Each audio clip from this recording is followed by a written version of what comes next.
Okay. Are we good now? I'm so sorry about that. Well, good morning, everyone. Good morning, sexy motherfuckers. There we go. I guess my audio decided to do a little faker baker thing. Yeah, definite bra moment. I'm so sorry, y'all. Ew. Okay, well, if y'all want to just warn the chat to just skip ahead the first 1 minute. Pros and cons. Pros, I showed up early for once. Cons, it didn't really matter because it was just me yapping with nothing coming out. So, you know what? But we're here. Everybody showed up. It's about that time to get into a wild, a wild story for sure, for sure. So go ahead, grab your coffee, grab your tea, grab your kombucha, grab your chalky milk, grab your breakfast croissant or sandwich or yogurt, whatever you need to. We're gonna wait a quick little minute for people who actually set an alarm for the exact start time, or maybe even 10 minutes later, expecting me to be late for actual start time. You gotta buffer in your you gotta buffer in your long-winded Lauren rants, that's always gonna occupy a good few minutes. I know a lot of you already know a bit about what we're going to talk about today. So we're going to dive all into all of it. Don't you worry. Don't you worry. Take a little sippy sip myself here. hmm Please grab the chalky milk. You deserve a little bit of extra chalky this time, too. Please treat yourself. This one's gonna be probably a longer one. So, by all means, feel free to just pop this onto audio only. I will be trying to do my best to visually describe anything if it's relevant. Feel free to pause this and come back to your library later to pick it up and watch some more of it later. We're going to get into a lot of stuff today, for sure. So if you can't stick around, please, by all means, I try to design my content to where you can just kind of pick it up, nurse it for a little bit, if you will. I mean, Lord knows, me and my daughter, it took us like 5 days to watch the first Harry Potter movie. So if it takes you some time to digest some Dadvocate content, please. But if you're also at one of those jobs where you pretty much just listen to podcasts or whatever all day, buckle up because this is going to make your day pretty entertaining, I think. You will probably have opinions on this. That I can say for sure. 5 days, I know. To be fair, my daughter is 7 and she likes to watch it as a wind down activity. So we would be watching in 15 to 20 minute chunks before she's like, I got I gotta pass out. I'm ready to sleep. Sorry. Sorry, Harry. Sorry, Wizarding World. Got a nap. Bu- Buckle up, buckaroo. Absolutely. All right. It's 11:31. I say let's get into it. If you don't know about the breakdancing dad situation, this is a story that started publicly for us in February of this year, but has been a brewing, wild, familial dynamic situation going on for over 2 decades now. All right. And what we get a peek of, I can only imagine is just scratching the surface at so many missing details. Now, before we jump into this from the beginning, leading up to everything we've learned since then to now, if you're not familiar with the term parental alienation, it is likely that even if you've never heard someone say those words before, once you hear the definition, know somebody or have experienced it yourself in some way, either directly or peripherally. Good chance if you watch my channel, you are familiar with it, certainly in some way. So, to give you a quick idea of what parental alienation is it most commonly occurs in separated family situations, but absolutely can occur within a marriage while a couple is still together. And it's when one parent is trying to turn the child against the other parent in some way, if not by trying to get them to entirely hate or disown the other parent, by at least trying to cut the other parent out as much as possible. There are a lot of different factors that go into this. For sure, one of them is that this is very different from when a parent actually needs to protect a child from a real danger. This is more about kind of a narcissistic control tactic. I would say like 80 to 90% of the time. These are people who are just so desperate to control the narrative and childhood of this shared child that they don't think the other parent is necessary. They honestly believe in their heart of hearts, and this is part of the narcissistic delusion, part of the mental illness, is that they truly believe that they can provide enough for the child and that they do not need the other parent. They say, well, I don't care for them and I don't want them around. So surely my child does not need to care for them or have any need to want them around. And to them, this logic makes perfect sense. You are probably already thinking of some examples that you've either witnessed yourself, heard of secondhand. Unfortunately, it's a bit more common than anyone cares to admit. Now, you'll understand in a bit why I bring all that up and want you to be aware of this phenomenon going into it. All that being said, we will begin at the beginning. This all started February earlier this year when a girl named Maddie Hart took to TikTok to make, in her words, a silly, cheeky video. Let's watch.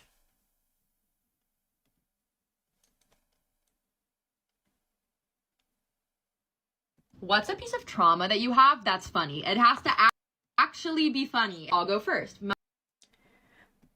Sorry, real quick. I just want us to read the caption together. Please don't bully him, BTW. You just have to laugh. Hashtag storytime, hashtag anxious attachment, hashtag therapy TikTok, hashtag daddy issues, hashtag storytime. All right, now let's get into it.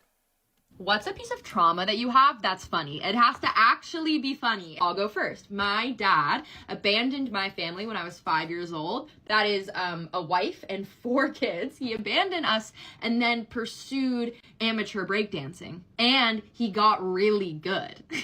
He like blew up. Like he became like a D-list celebrity status, like viral breakdancer. He became like the oldest actively competing breakdancer in the world. Then he got on Good Morning America and talk shows, and Washington Post wrote about him, and he went super viral, and he did all these interviews, and he danced with Paula Abdul. And here, I'll show you. Take a look at this 60-year-old breakdancer. Yes. That's so impressive. Amazing. I pray.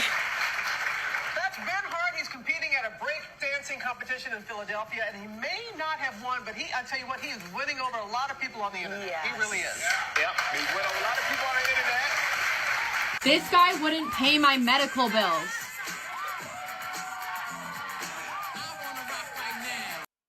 Okay, so I just want to reiterate, as we're at roughly the halfway point here, Dad abandoned them when she was 4 to become a legendary break dancer and never paid for any of her medical bills.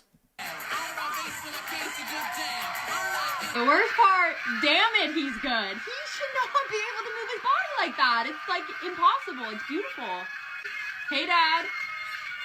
Like, there was no split custody or anything. Like, he just, like, left 4 kids to do that. He may not have paid for some of my medical bills growing up, but he did give me this breakdancing merchandise. So that's him. He's on his head. Benihana is his b-boy name because his name is Ben Hart. You know, I'll get texts like this. Okay, can I be real though?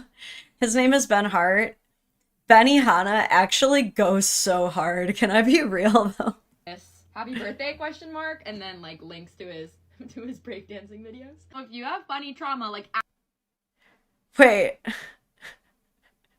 So he texts, I lost track of the date. Happy birthday. I hope you are doing well. Okay. Actually, this is my first time noticing this detail.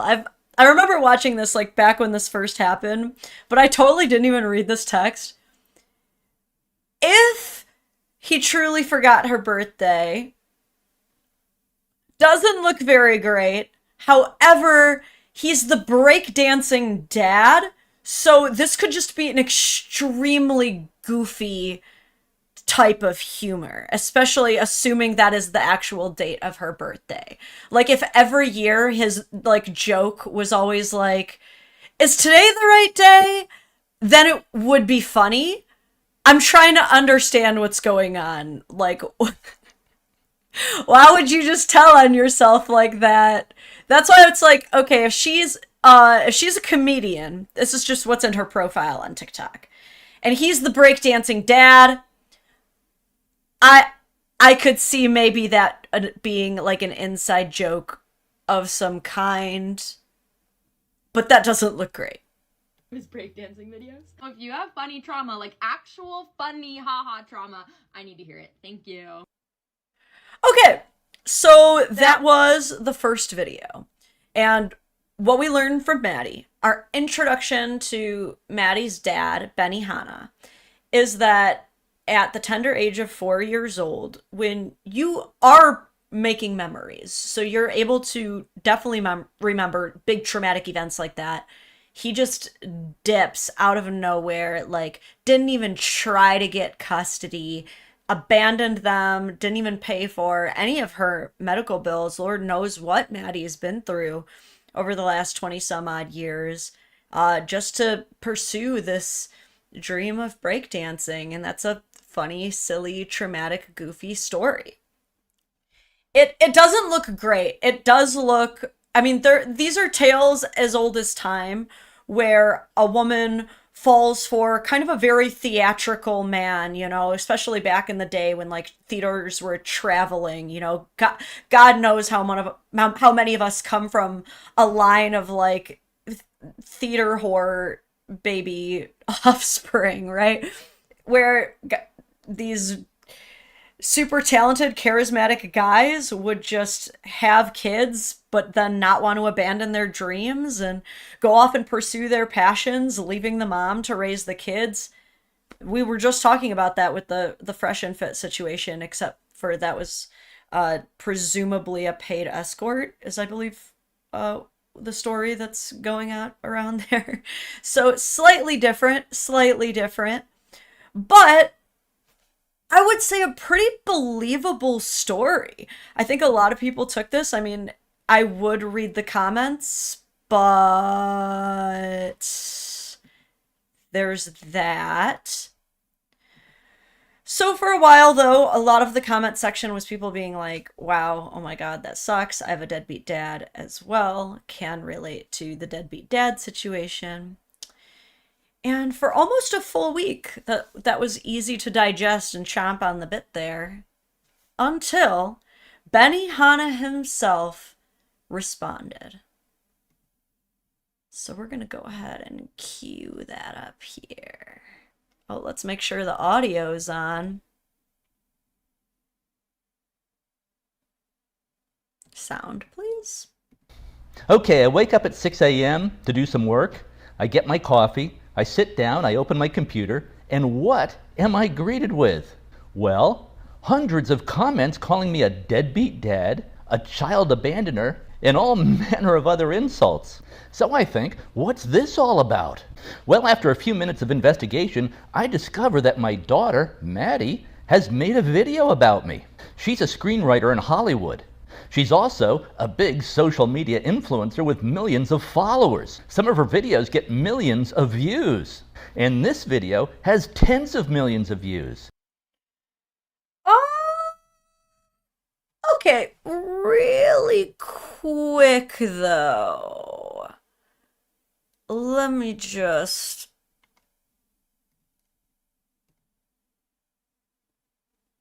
Okay, we're gonna have to do a little bit of fact checking.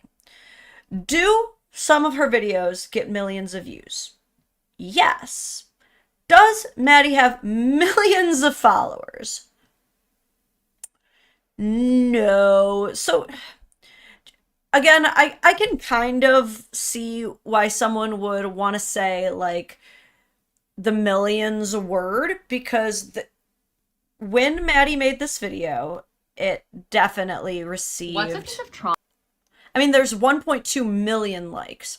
So, assuming the average engagement is like maybe a good video would get like 15 to 20% the likes it gets views, right? That this video blew the heck up, okay? So to say she gets millions of views, fair. To say she has millions of followers, did she lose a lot of followers? Probably. Not millions, though. Not millions. 1 million likes, 20,000 comments, 40,000 bookmarks, 30,000 reposts. That's all it's true. just insane. So I thought I'd better watch this video. And frankly, I was pretty chagrined by what I heard, to say the least. But honestly, the more I watched this video, the more... What a character. I did this guy with his Bitcoin button up. I was quite chagrined, to say the least. I feel like a preschooler who's getting a guest reader to read me a story. And they are like trying to use their reader voice to impress the classroom. I like it. Well, I like about 98% of it. However, I do need to correct a few statements in the video. But first, let's just watch Madi's 90-second video. And then I'll give you my comments. What's a piece of trauma that you have that's funny? It has to All right, we gotta skip. I will talk about this in a moment. All right, let's continue with the video. You dance We already watched this. with my medical dad. Thank you, You know, I'll get texts like video. And of course, I love my daughter, Madi. And we get along great. At least I think we do. But a few corrections are in order, or at least a few things that need to be put in context. First, I can see that as a 5-year-old, Madi would see her dad as having abandoned the family. One day I was living there, the next day I wasn't. And that will look like abandonment to a child. But married couples do get divorced about half the time in America. And I was just living a mile or so down the street in LaGrange, Illinois. We just weren't living under the same roof. Okay, so pretty significant detail here. He abandoned us and he moved out down the road. Already a little different. Keep in mind too, it's a very small percentage, but there are also families that are still together that live in separate houses. Again, not very common. Dadvocate, let me throw this YouTube short onto the evidence pile of the court of public opinion. Cheers. I will have to link the video in your chat for approval. Go ahead and email it to me at lauren@dadvocate.net. Thank you so much, Zentience, for the 20. That was actually very, very kind of you. Thank you so much. So yeah, go ahead and email me that. I'll definitely check that out. Thank you so much, Archangel Michael George Akbar. That's a mouthful. I hope you don't have to write that on your standardized tests, filling out all those bubbles. Thank you so much. Let's jump back into it. Thank you so much. Now, about not paying medical bills. That's just not correct. Here was the financial arrangement of the divorce. Madi's mom, my ex-wife, got $2 million at the get-go, out of the gate, a lump sum payment. 2 million. I know that money doesn't just heal wounds. If you're getting divorced from like the love of your life, I would not take 2 million to divorce the tripod. Absolutely under no conditions would I divorce TJ for there's no amount of money. But like I will say it is $2 million if you have to get divorced. Like if you're getting divorced anyway, you can invest half of that into a Roth IRA and be earning back like $2,000 a week just to sit on your butt. You know what I'm saying? Like you don't have to work ever again for 2 million. Surely though, that's all they got, right? Just 2 million, you abandon the family, you're still deadbeat, right? But let's see. Plus, I was paying her $18,000 per month in child support and alimony. $18,000 per month?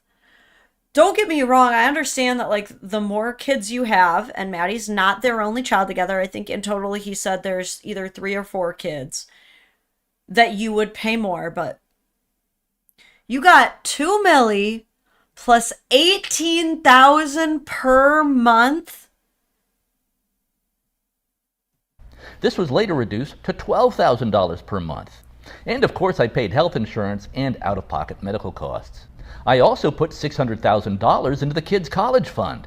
In all, I paid out about What? You could go to college like 4 times for $600,000 in each of their college funds. So, 2 million, 18,000 a month, 600,000. And she's pretending like she didn't notice that money. $5 million to my ex-wife to cover costs for her Oh, and the sorry. kids. Sorry. Was it 6,000, not 600,000? My bad. I will correct my statement. 6,000 for a college fund is, I would say, like, okay, that's pretty average. Like, not average, like, not expected, but like, if you really work hard, that's fair to set aside for a kid, I think. But okay, nonetheless, the rest is still, I mean, if you're giving them $18,000 a month in child support and the custodial parent is not able to save that appropriately, that is entirely the custodial parent's issue. Also, shout out to Miles if you can hear my dog barking. Kids. And this is in 2005 dollars. So add 50% to account for inflation. Okay, I will say I see the comment from Steve. Money doesn't make him a father. I agree. If this is truly, there is no amount of money that can replace a father figure, an active, present, consistent father. I absolutely agree with you. I won't forget that part. In other words, I was not a deadbeat dad at all. And by the way, Madi did not say that in her video. But a lot of the comments assume that and say that. Now, of course, there was no way for Madi to know how much I was paying because she was a kid. This wasn't something I talked about. Fair. Also, remember that I was living 1 mile down the road from the kids in LaGrange, Illinois. Sidewalks all the way. I cannot stress too how rare it is for a split family home to live that close. Like my husband, this is one of the many reasons that I fell so hard in love with him. As soon as he found out that he was having a child, despite the fact that she lived 250 miles away from him, he gave up everything to just drop everything he was doing to move half a mile down the road, right?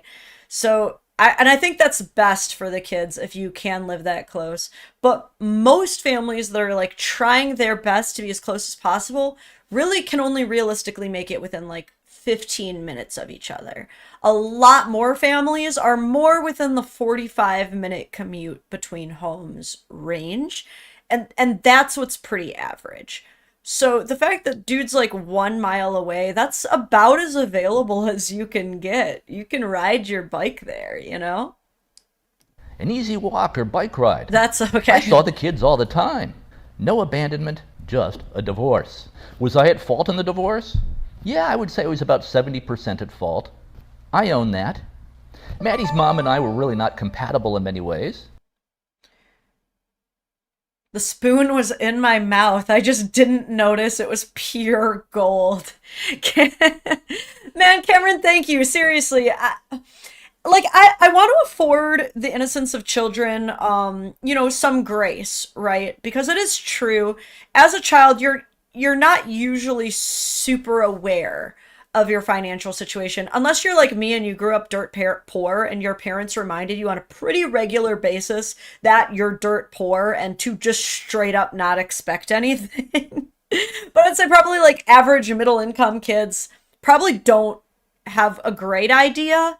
But if you got 2 million in a divorce settlement, but come on, by what would you say, like third, fourth, definitely middle school, you're definitely picking up on the fact that there are differences between homes.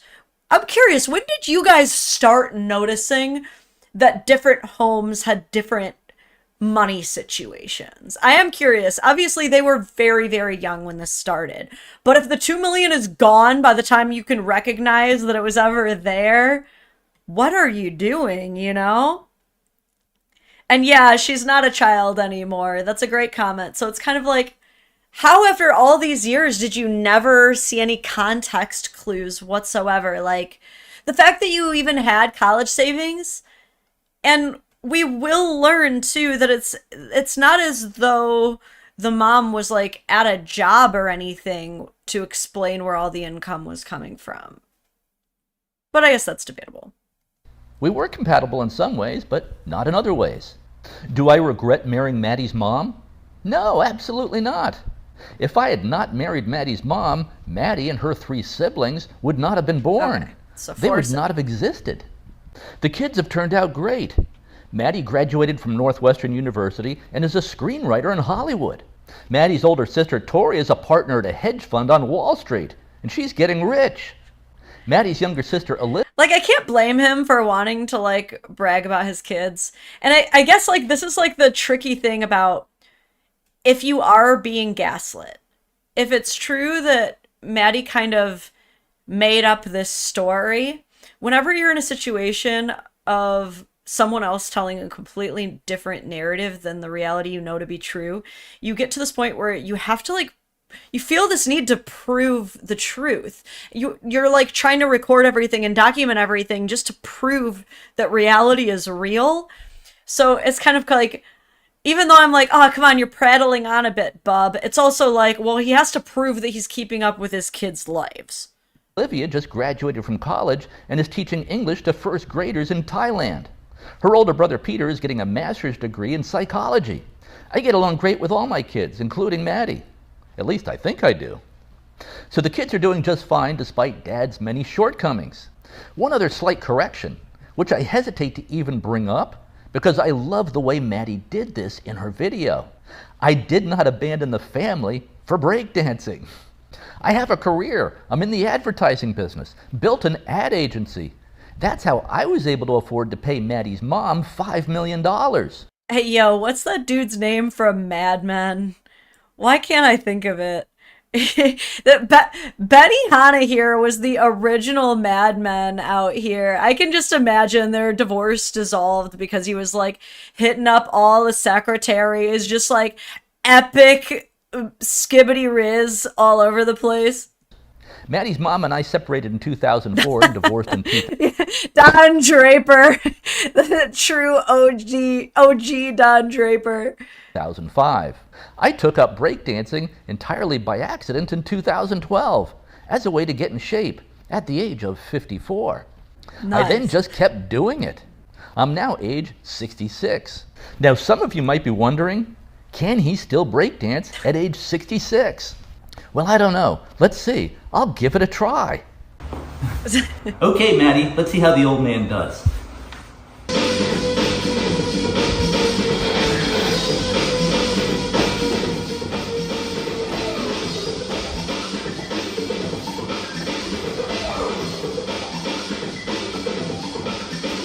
I would not be mad at this. God, I wish my dad would flex on me this hard. Like, my dad has definitely, like, owned me several times in life, just absolutely like roasted me into oblivion. But like, there's just this is going so Super Saiyan hard right now. If you like, this guy was like, I'm not just going to flex on my daughter. I'm gonna absolutely emotionally clothesline the fuck out of my kid.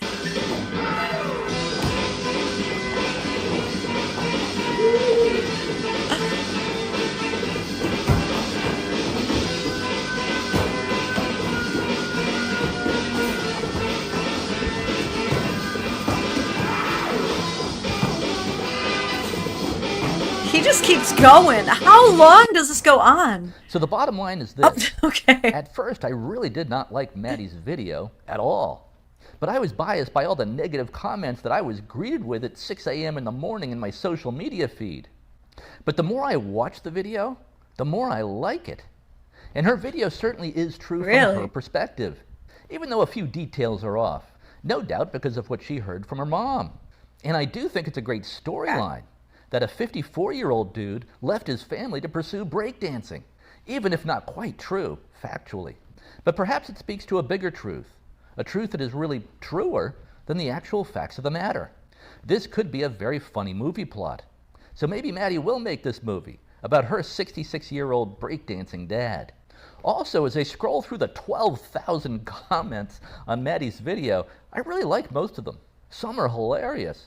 Here are a few I'll read at random. Oh boy. This one is from someone named Ro, and she says, "My mom abandoned me as a kid to join a Renaissance fair across the country." This is from Maria. I 100% believe that. That's what I'm saying. I used to work at a Renaissance festival. I used to do the pub crawl for like 3 years in Holly. And that is legitimately stuff you would see all the time. Absolutely, people are abandoning their kids to join these. That's why it really was so believable. But when you consider the fact that he's saying, which I have reason to believe, that he didn't even start breakdancing until multiple years after the divorce, the story doesn't line up, okay? She's saying that he completely abandoned them, that he didn't pay any of their medical bills. I'm sorry, if you can't make $2 million pay for kids' medical bills, that is more than almost every single child support paying adult will ever pay in all of their collective payments over their child's entire 18 years. Would you not agree with that? Is that not fair to say? Do I miss the pub crawl? It was pretty fun, I would say, but they were very long days, and my nose was always so full of, like, black dirt. It was really fun, though. I had fun getting to meet people. I'll probably, like, do a pub crawl next year when I am through with my 1-year sober challenge. Anyway, y'all are getting me super distracted here. I didn't know my dad was bald until my mom knocked his toupee off in a fight when I was 10. My mom didn't know he was bald then until that moment. This is from Diane. You're claiming that your mom didn't know your dad was bald and wore a toupee for an entire decade? We gotta hear about that story sometime. In foster care mandated therapy, the therapist told me I had abandonment issues, and then stopped showing up to the sessions. I never saw her again. This one's from Bravo. My mom died the week of Mother's Day, and my father died on Father's Day weekend. It's honestly so typical of both of them. This is from Clover. My Those are some wild dad tried to kidnap me and ran out of gas while following us. This one from Chriselle. I had to be my mom's boss at Dairy Queen when I was 17 and had to fire her for smoking while working the drive-thru. Becca says, when my grandma passed away, my grandpa... All right, I think we get the idea here. So, in Maddie's story, we have a father who abandoned the entire family at 4 in pursuit of becoming a big famous breakdancer. And he did go on to do that to achieve world record-breaking fame just to make sure that none of Maddie's medical bills ever got paid.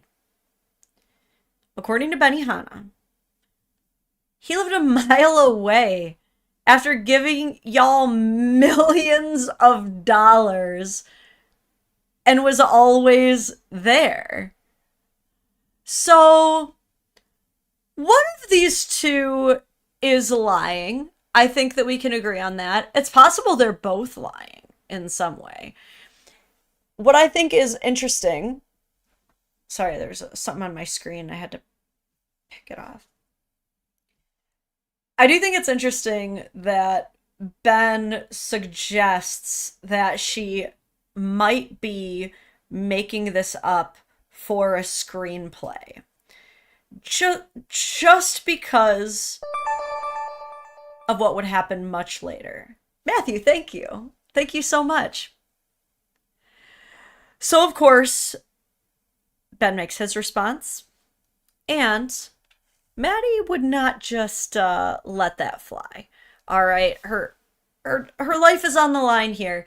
Now, remember, Maddie originally said that this was just meant to be a silly, goofy video. It wasn't that deep. So if it was just like a silly story time and, you know, some of the details were just made up, you would think that this would be like a pretty easy opportunity to just be like, oh dude, I had no idea this was going to blow up. I definitely like exaggerated some things out of proportion. But no. Why do that when you can not only double, but triple, nay, quadruple down? Stand 10 toes down on the "my dad abandoned me, I didn't pay for anything" route. Let's see how this goes.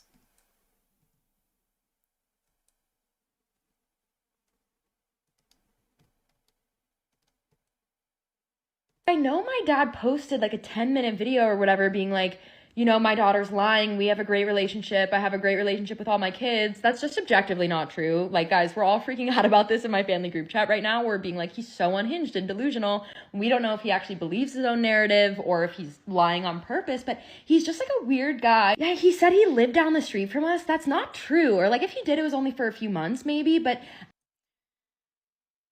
All right, I just want to start this video by pointing out a couple of things. We talked a bit about the concept of parental alienation earlier, right? And Ben made the first implications that this might have been happening in the last video when he mentioned, you know, I can understand if Maddie feels this way because of things her mother told her. So it seems from his language that Ben seems to be under the impression that his wife doesn't speak very highly of him. I'm sure that's not a super foreign concept to many of you. But here in this video, Maddie's talking about this group chat that her whole family's in on. And I think we can probably reasonably infer from that that mom is in on this group chat. There will probably be many, many opinions on how healthy you think it is for a mother to have a group chat with the children where she is open face shit talking the dad. You may say they're all adults, so they're allowed to say what they want. I just thought that I should point that out because that was definitely not lost on me. And the next thing that I'm going to point out before I hit play again and let her finish is I think it's interesting that he either definitely did not ever live a mile away from us, or if he did, it was only for a little bit. Just because those two are very, very different. Like, if during my childhood my dad actually never lived near me, I think especially by the age of early 20s, I would have that part down. I think it's interesting that it's kind of this like hazy, almost like Mandela affected memory for her. But again, trauma can do weird things to the brain. So Actually, for most of my childhood, he lived in Florida. Sorry, I'm gonna read this comment from Lauren1350. What he said is true, but I didn't like it, so it doesn't count. Oh, I should print that on a shirt and give it to a couple people I know. With his new wife. Like, basically, like, I don't want to get into this. Like, again, like, my video was basically, like, sanitizing the situation and, like... Isn't I don't want to get into this just such a classic fallback for people who have either said too much, said something they weren't supposed to say, or just like blatantly lied and are now getting found out? Isn't it always just they don't want to get into it? This is not the time to talk about it. We're not talking about that right now. Isn't it always so convenient that that's the case? Poking fun at the lightest parts of that childhood trauma, but obviously in real life it was a lot more like complicated and traumatic, and it was really hard. He left us, immediately married another woman. We didn't hear from him for years, and then he would visit every few months and we'd go out to dinner, but like he truly had no... Didn't hear from him for years. Just remember that detail. It's going to be important. He truly had no hand in raising us at all. No hand in raising us at all. We don't speak with any sort of regularity. He doesn't know when my birthday is. Like, as you guys saw in the video I posted, he got it wrong. He gave us some money growing up. I honestly don't. So the birthday was wrong. That's yikes. That's a little oopsie daisy, daddy. Yeah, that doesn't look great. Don't know the nitty-gritty of the financial situation. I really, really don't. But I do know that several times I've asked him for financial help with medical expenses, like especially like in college, and he wouldn't help me. So that's what I was referring to in my video when I was like, he wouldn't pay some of my medical bills. I'll probably delete this in the morning, but I'm, 2 hard kombuchas in, and so I feel the need to kind of defend me and my family's like POV. Bottom line is, this guy was a completely absent father.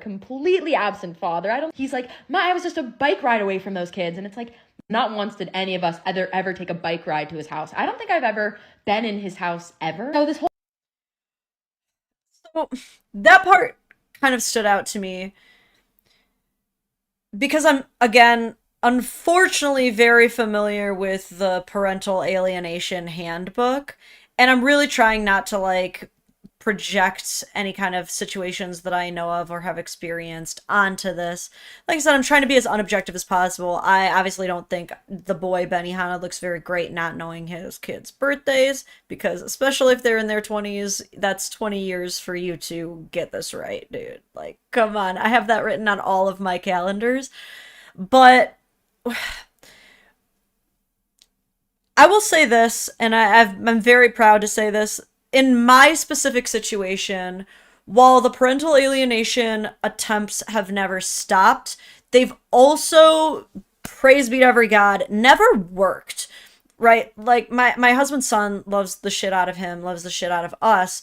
However, by the time he turns 18, he will also be telling people that he never once got to ride his bike to his dad's house, even though his dad does live half a mile away.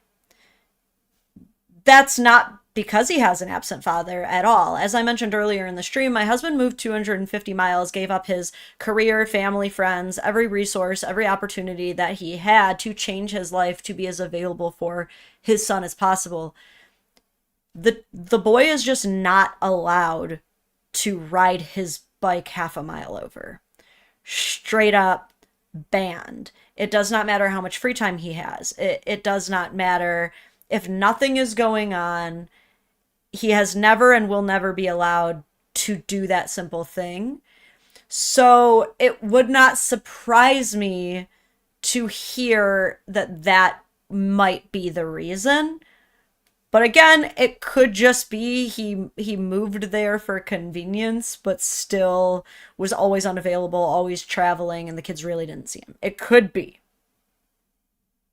The whole thing is so bizarre. Like, I'm so surprised that he responded to my video, because I'm just like, damn, I could have actually made you seem like way worse than I made you seem. Like, in my video, I just made you seem like such a whimsical, funny guy. Whoo! Oh, that kind of felt like a ghost punch through the stomach, just because a lot of the things she's saying have been so weaponized against me by some of like the worst people I've ever met. I don't like when people go, You should be thanking me because I could have been a lot worse. Okay, Regina. Okay, bald-headed Regina George. Okay. Okay, Jada Pinkett Smith, Regina George. Damn. Like, but in real life, it was actually a lot darker. So I'm so surprised that he responded to it. And it's obviously kind of hurtful and weird. But again, we don't really have a relationship. So at the end of the day, it doesn't have a huge effect on me. It's just kind of a bummer for my family. And we're all kind of looking at this and looking at his response. And we're just like, this is crazy. If this is actually his narrative, it's like delusional. Wow, like the lack of accountability here too. Again, even being objective and, you know, taking each of their stories with a grain of salt, giving her the charitable benefit of the doubt. Maybe he wasn't as active as he claims to be, giving him the benefit of the doubt. He very likely had way more activity than she's aware of. The fact that she's like, my family and I are all just like reeling from this. Like, how could this happen to us? It's like, you posted the inciting incident.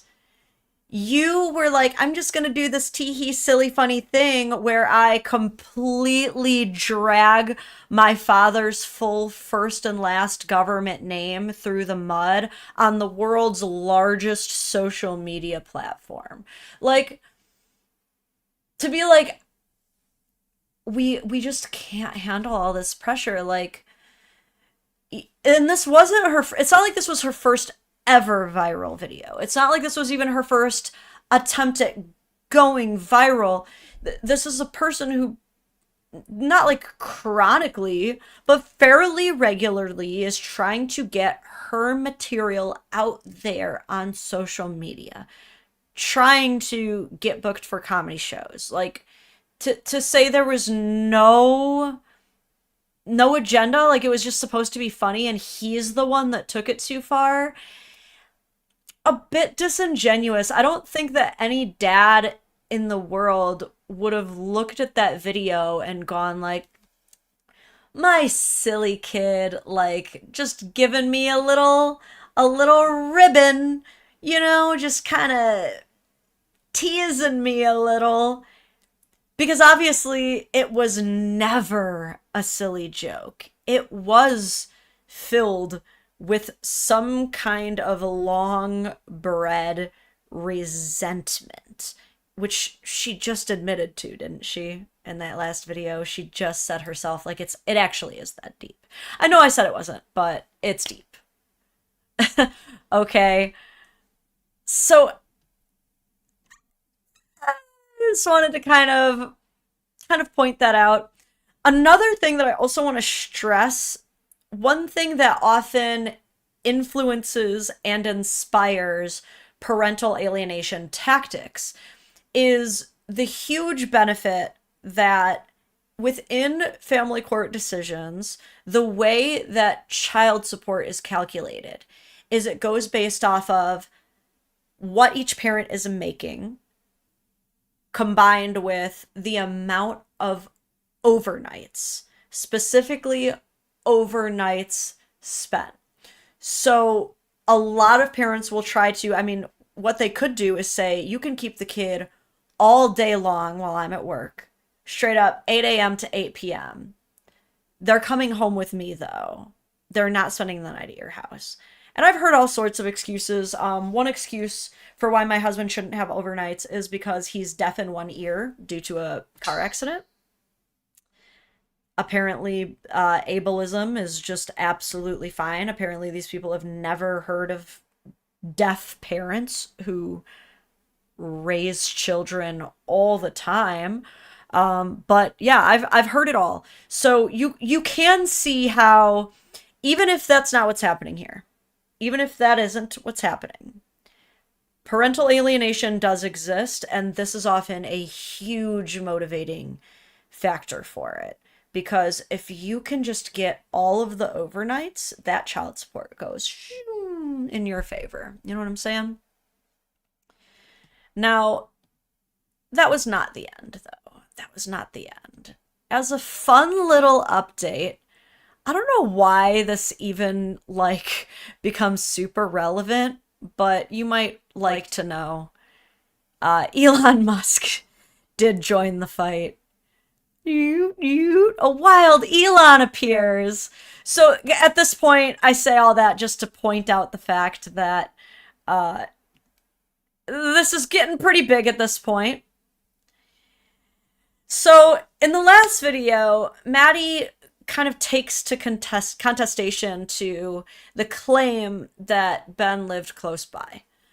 So Ben refutes this in a series of tweets. Let me just kind of reorganize my screen here. I'll read it to you.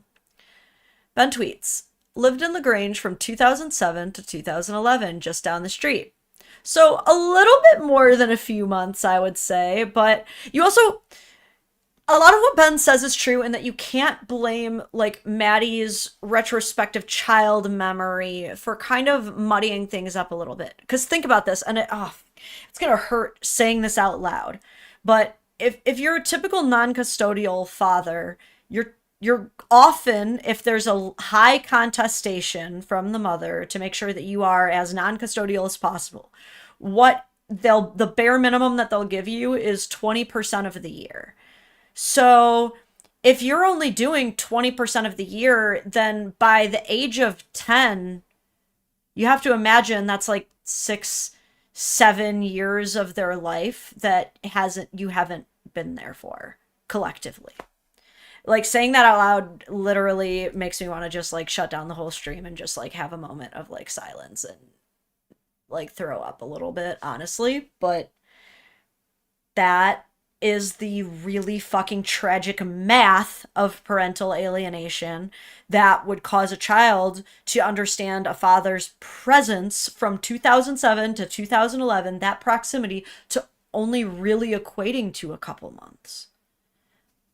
And that's just a sick, sad reality for a lot of dads. Sorry, I do get a little fired up about this topic, guys. Just down the street, bought a house in Willowbrook, Illinois, an 8-minute drive in 2011. So going back to that, like, most families are more in line with the 15 to 45-minute proximity in separated family homes. So even then, even after moving, so he's not exactly a mile away anymore, he's still within a 10-minute window. He's still staying as available as he possibly can. Madi's mom got remarried in 2012, moved to Wilmette, Illinois, which is a 1-hour drive north. So, I'll say this. If it's true that the dad really is, like, not a consistent or present dad, lives there, because I've heard of this too. I've heard from parents who are like, dude, my ex literally only lives a mile away and still doesn't see the kids. I've heard that too. If that was the case, you can't fully blame a parent for moving to an opportunity that will be exponentially better for them, though obviously it's always because of the new boyfriend that they're like, let's flee now. But if you can prevent it, please don't move away from the co-parent. It makes things so much harder on the kid. Hey Lauren, unrelated, but did you get any messages from Instagram last week from you? I'd still love your insight on my situation. I'll give it a check out, Elden Lion. What's better though is my email, because Instagram can be kind of like messy to sort through. So Lauren@Dadvocate.net is actually the best way. First swear, did I cuss? I try not to cuss, but thank you for donating for for cussing. But yeah. Try to stay between the kids. No kid wants to have like hours of their life spent back and forth just because you're trying to run away from your past, okay? Kids older by this point continued to see all my kids who wanted to all the time. Teen girls generally wanted to do their thing with their friends, saw my son the most because he wanted to. Bought a second house in Florida in 2015, but still maintain an Illinois house. Wanda, I'm assuming that's the new wife, and I still travel back and forth between Illinois and Florida, even though kids have been grown up for a long time. Okay, so it sounds like after a while they're getting older. And another thing that you see with like very commonly in successful parental alienation situations, like once they get the kid really nice and like psychologically indoctrinated to their narrative, they start convincing the kids to tell the other parent, like, tell them you don't want to see them. Just tell them you don't want to go. I got your back. Just tell them you don't want to go. And since it's a civil matter, there's very rarely any like enforcement of custodial time.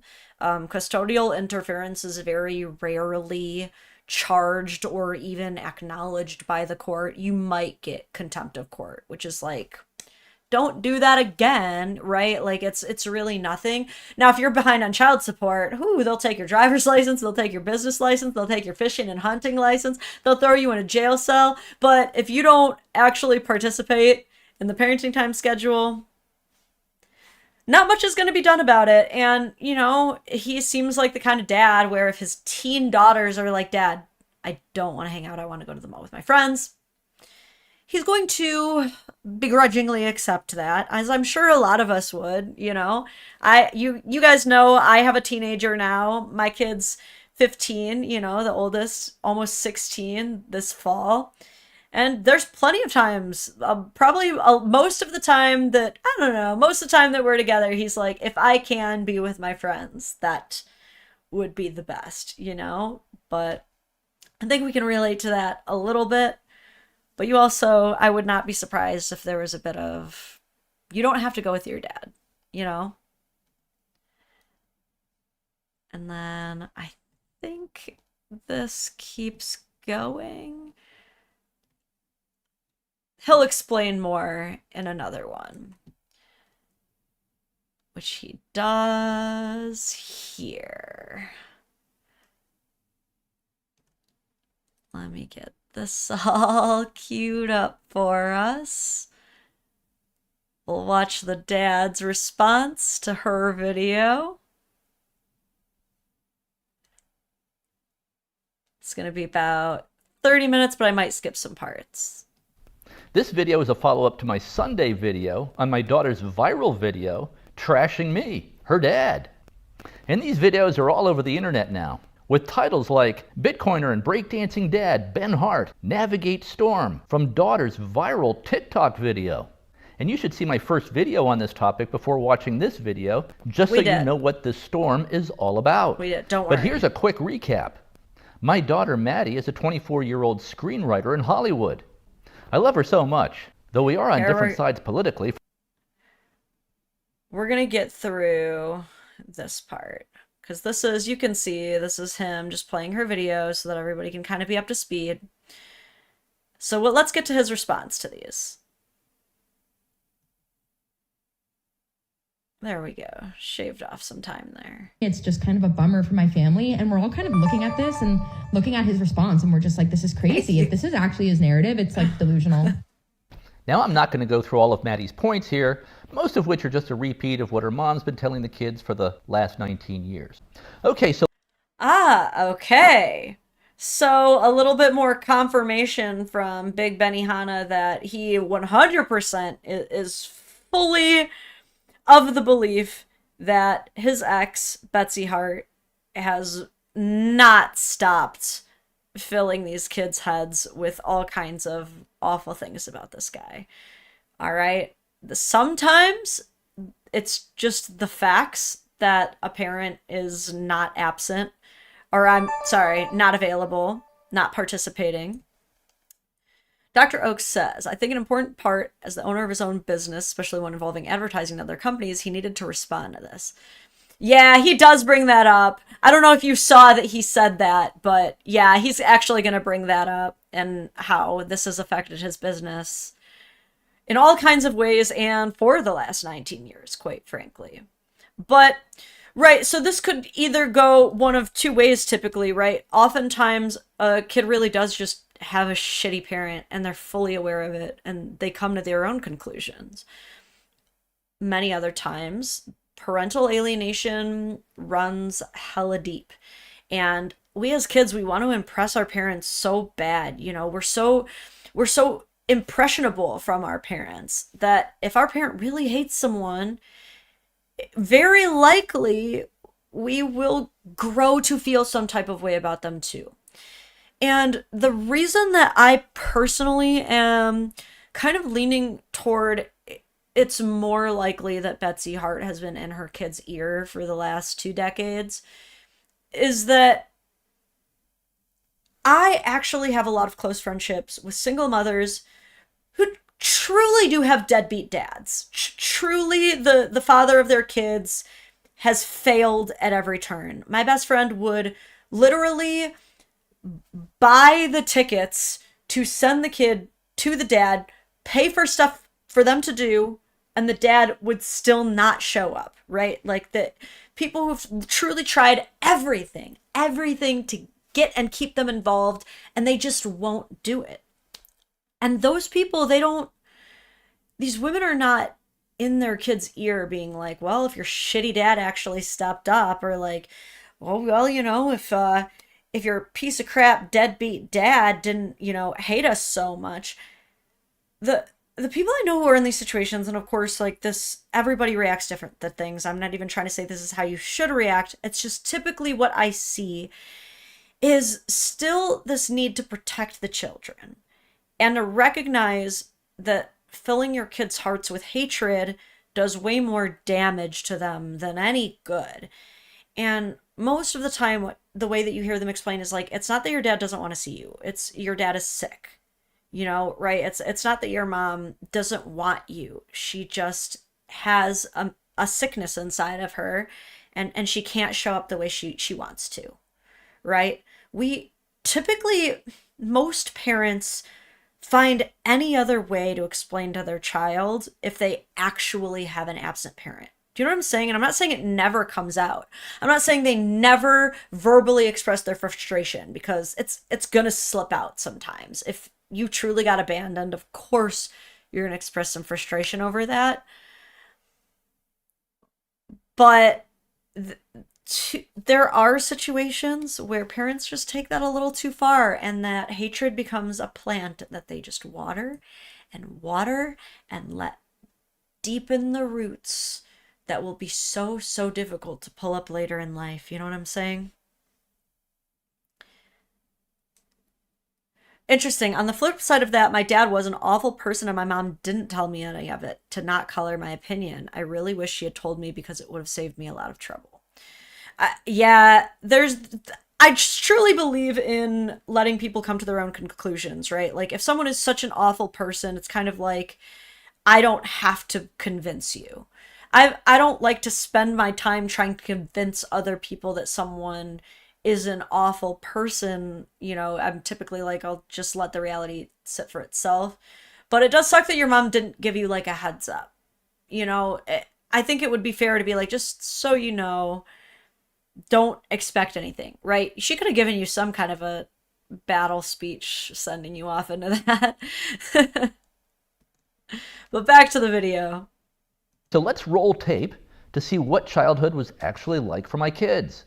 And let's see how my relationship was with the kids even after the divorce. We have with us here Maddie Hart. She is a YouTube specialist. How many videos, Maddie, do you have on YouTube now? About 54. And what is your goal? One day I want to be a partner. What does that mean? It means you get paid to make videos. Yeah. So, Maddie, I'd like some more YouTube insights and clarification. What is the difference between a subscriber and a viewer and a friend? So you have about 300 subscribers, but how many viewers of your videos would you say you've had so far? I have several thousand views on my videos, several thousand views on my channel, and about like 500 friends. So the need for clout started early. This is like the big thing that I'm afraid of, though, I will say. Just side tangent as far as like involving children in social media. Obviously my youngest sees what I do. My oldest, he's going to be 16 this year. He can do whatever he wants, you know what I mean? But like my youngest is now expressing an interest. She wants to like build a YouTube channel. And my biggest opposition is that I don't want her to see those metrics, right? I know what it does to hone in on stuff like that and be like, well, I got 1,000 likes on my last video. Why did this one only get this many, right? And I don't, as an adult, I can barely handle it. As an adult, I need therapy for, there it is, a big old spider on my wall. Sorry. But a kid? No. A kid cannot fully handle this life. It's a huge spider. Luckily, I like spiders. Anyway.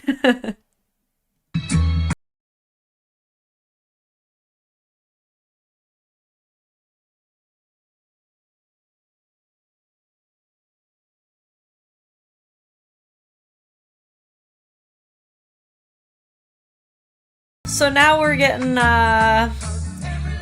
basically the proof. Okay, we're gonna head in the water where But this is one beach day. And that's Maddie right there. Alright, you look like a surfer.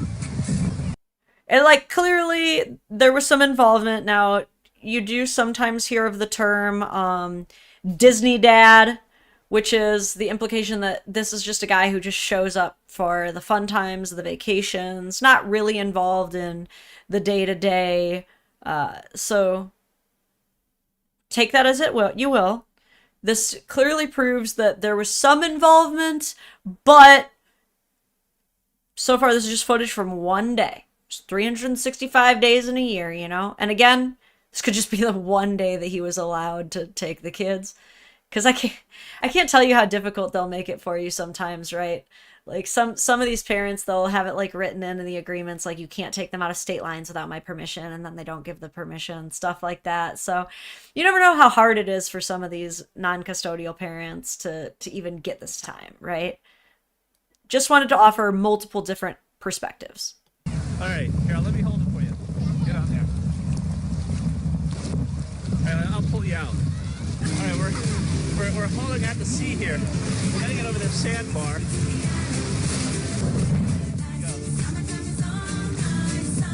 You're looking good. Here comes the big one. Yeah. All right, when do we get out of Lake Michigan? How's your surfing career going? Photoshop? Yeah. You want Photoshop? Yeah. Are you allowed to like download it on more than one computer? There are probably limits to it. You probably can do it. You're allowed to We still in download Michigan. Final Cut Express on different computers. All right, you're telling me you didn't know anything. Do you know how much Photoshop and Final Cut cost, or Final Cut Pro cost? Let me look this up real quick. It's been a minute since I have had to spend. Buy Photoshop. Now, to be fair, this is like 10 years ago, but yeah, standard Adobe Photoshop and Final Cut Pro, they're like $250 each. We're talking like for those two programs, we're looking at half a grand. Okay. 100% more involved than my dad. Met him when I was 20. I mean, to be fair, Toasty, we don't want to set that as the standard. We don't want to set the bar there.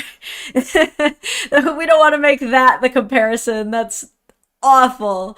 But hopefully you guys are doing all right now. If you can, I should download it on my computer.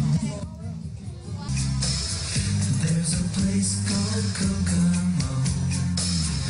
That's where you wanna go. I don't want to get audio stricken by the licensing. Okay, wait, is he saying something? No. We're having fun here. Sorry, my mouse is broken, so the audio is going to be super warm. Sorry, it keeps like wanting to auto adjust it crazy. Alright, so now they're at a new water park. So what are your reflections on the day? It was pretty good, except for this really mean lady. There was a mean lady, yeah. But we took care of her. What are you reading there? What's the book? Alright, let's see. Here's another memory. I'm just trying to give you guys some concepts. Hello. Victoria Eloise Hart. Okay, so here he is at his daughter's graduation. Alana Marie McCluskey. Is that the mom? Or no, that's another kid. I don't know why I thought that was the mom. But alright. There's the mom. There's Betsy. There's good old Betsy.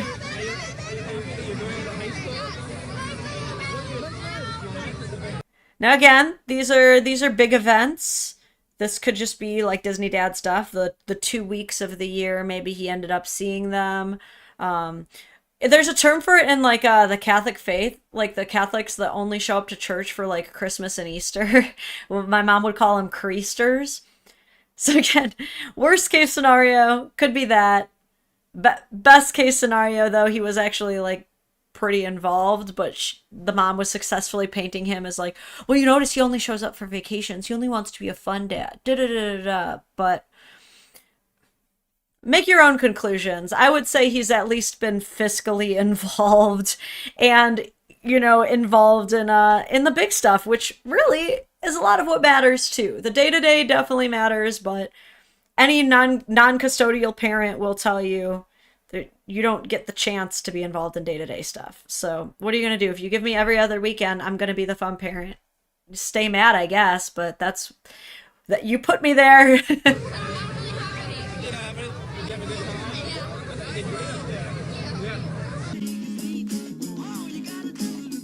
They went skiing? Sweet. Alright, looks like we're gonna get more of like a fast-paced... Keep going. Sorry, I just really don't want a licensing attack. But here we go. We're like flipping through, we're doing a lot of fun stuff together. That is too close to a bison for my comfort. I've gotten that close before. Yeah, man, he's really trying to help him see the world. This looks like some really fun, memorable stuff. Holy cow. You're telling me you didn't know your family had money? Come on, dude. I was lucky if I got to go to the zoo once a year. What you mean? I didn't know. I couldn't tell. I mean, yeah, we're watching her grow up alongside him. These could all be just posed, forced,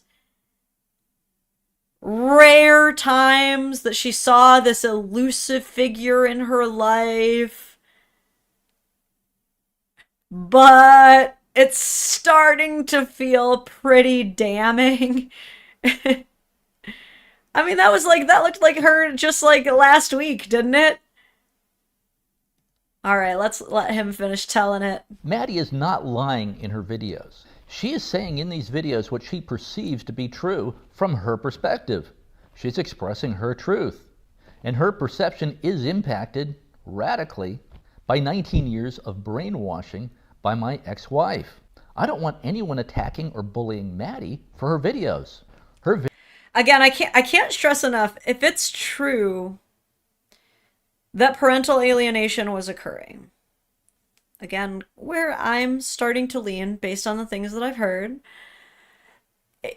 there's no fully describing like the psychological damage. My stepson calls it psychic damage when it's attempted on him. That it does to a kid. And it'll go like one of two ways. Either the kid will recognize what's happening and will resent the other parent for even trying it on them, or they truly buy it hook, line, and sinker, and they develop this almost sometimes irreparable hatred for this person, because what oftentimes happens is that the child accidentally becomes too committed to the bit to quit. You know what I'm saying? Enough of their ego has been invested in the narrative of I have this bad dad. This is a bad man. He's unsafe. Can't have him in my life. My mom saved me from him. My mom would never lie about this, because it's more comfortable than facing the truth of the situation, which is my dad is actually not this monster, and maybe my mom was hurting me by doing all of this, by making me complicit in this war campaign against this man, you know? You said too close to Bison, I swear you thought you meant the sun. Too close to your son there, bub. 6 inches. I see TJ is teaching his son D&D. Good dad. I don't know where that came up, but he is, and yeah, it's a big shared interest that they have. But yeah, I just want to kind of bring that perspective to it, just because I've seen it happen so many times. Videos express her perspective, and I believe they are honest from her perspective. So feel free to direct negative comments my way. But please... Sorry, I see what you mean now. You got it from my son's use of the word psychic damage. Also from Pokemon. Please don't bully Maddie. Now, I told Maddie I liked 98% of her video, but that there were some significant inaccuracies in there. Like about me not paying medical bills. That's just not true. And the implication was that I was some kind of deadbeat dad. I paid her mom millions of dollars in alimony, child support, put hundreds of thousands of dollars into the kids' college funds, paid for their health insurance, of course, and out-of-pocket medical costs, as I should have. The result was that the kids were able to live in a wealthy suburb of Chicago, attend top colleges, and pursue very good careers. Anyways, I asked Maddie to take down her video. So I'm wondering what the situation is that Maddie was referring to when she said that she independently reached out to her dad to ask to cover some medical expenses and was apparently rejected. So, like, let's think about some hypotheticals that could have happened here, just because he doesn't seem to fully address her claim on the nose there. He doesn't seem to recognize, like, what she's referring to. If she reached out to him and he said something along the lines of, because they're absolutely paying dads who say this, you know, I'm actually paying your mom money for the medical expenses. You should be covered. Take it from there. How would you feel about that? Would you consider that acceptable if it's true that there's like literally millions, at least hundreds of thousands that she should be able to pull from? Do you think that would be a fair thing to say, like, you should be covered from your mom? Or do you think it's like, if she's asking outside of that, clearly she's not covered? But it's also tough because I've heard of, in parental alienation situations, the one parent will do something, and this is under the umbrella of the future faking technique, where custodial parent will say to the child, oh, well, your non-custodial parent said that they would do this. And in reality, they never said that they would do that. So it creates the situation where when the non-custodial parent fails to do this thing, it becomes a disappointment. The child feels the disappointment from the parent that allegedly let them down, right? So I'm curious to know more about how that communication actually went. I could see it either way. So he asks Maddie to take down the video. And at least correct the damaging inaccuracies. It just wasn't true that I wasn't covering medical costs. I told her almost everyone I know had seen it, including clients. It had the potential to hurt my business, hurt me professionally. And I certainly don't think she meant any harm by her first video. But she declined to take down her video because she said her video had gone viral. So she didn't want to take it down. So I came back a day or so later and told her that I had posted a response video on X. What do you guys think about that excuse? Because I've heard this used as an excuse before in other situations where a video went viral but was causing harm to someone, but when asked, could you please take it down, it's causing harm, the excuse is, well, it's already out there, it's already been saved thousands, hundreds of thousands of times, so there's just no point in me deleting it because it's already out there. I might as well keep earning income off of it because it's already out there. There's nothing I can do now. How valid on a scale of 1 to 10, 1 being not valid, 10 being perfectly valid, would you rate that excuse for her not taking the video down? Just curious. I told her the video response is very mild and very positive. It just corrects a couple of inaccuracies. And at that point, my video on X only had a few hundred views. She watched my video and seemed to like it, thought it was funny. So then I suggested, since you aren't going to take down your video and correct it, I would at least like you to post my response video on your feed. I explained to her that people will love it, predicted that it would get millions of views on her channel, because her videos often get millions of views. You can tell he's in advertising. He's trying to sell her on posting his own clapback. What a lawyer, dude. I gotta give it to him, though. I mean, he's trying to work it. Listen, we could both profit off of this, okay?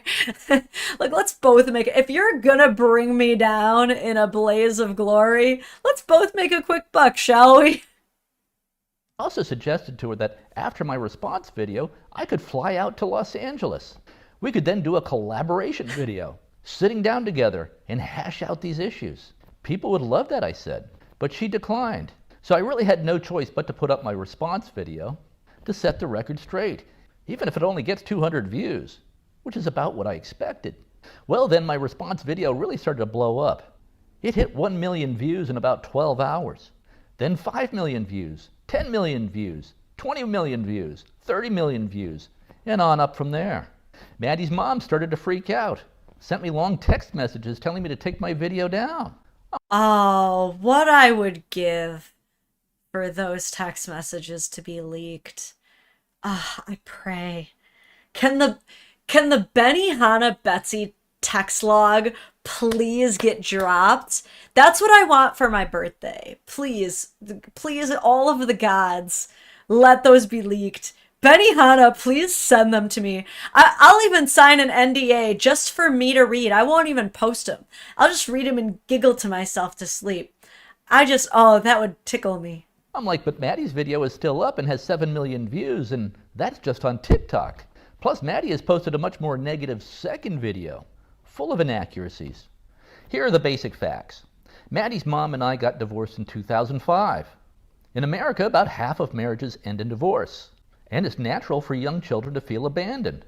One day, the father's living in the house, and the next day, he's not. That can feel like abandonment. Maddie's mom and I had some very ugly legal proceedings. Let me read this. I'm waiting for the Let's Talk About Today's sponsored Bitcoin segment of the video. Worse than most.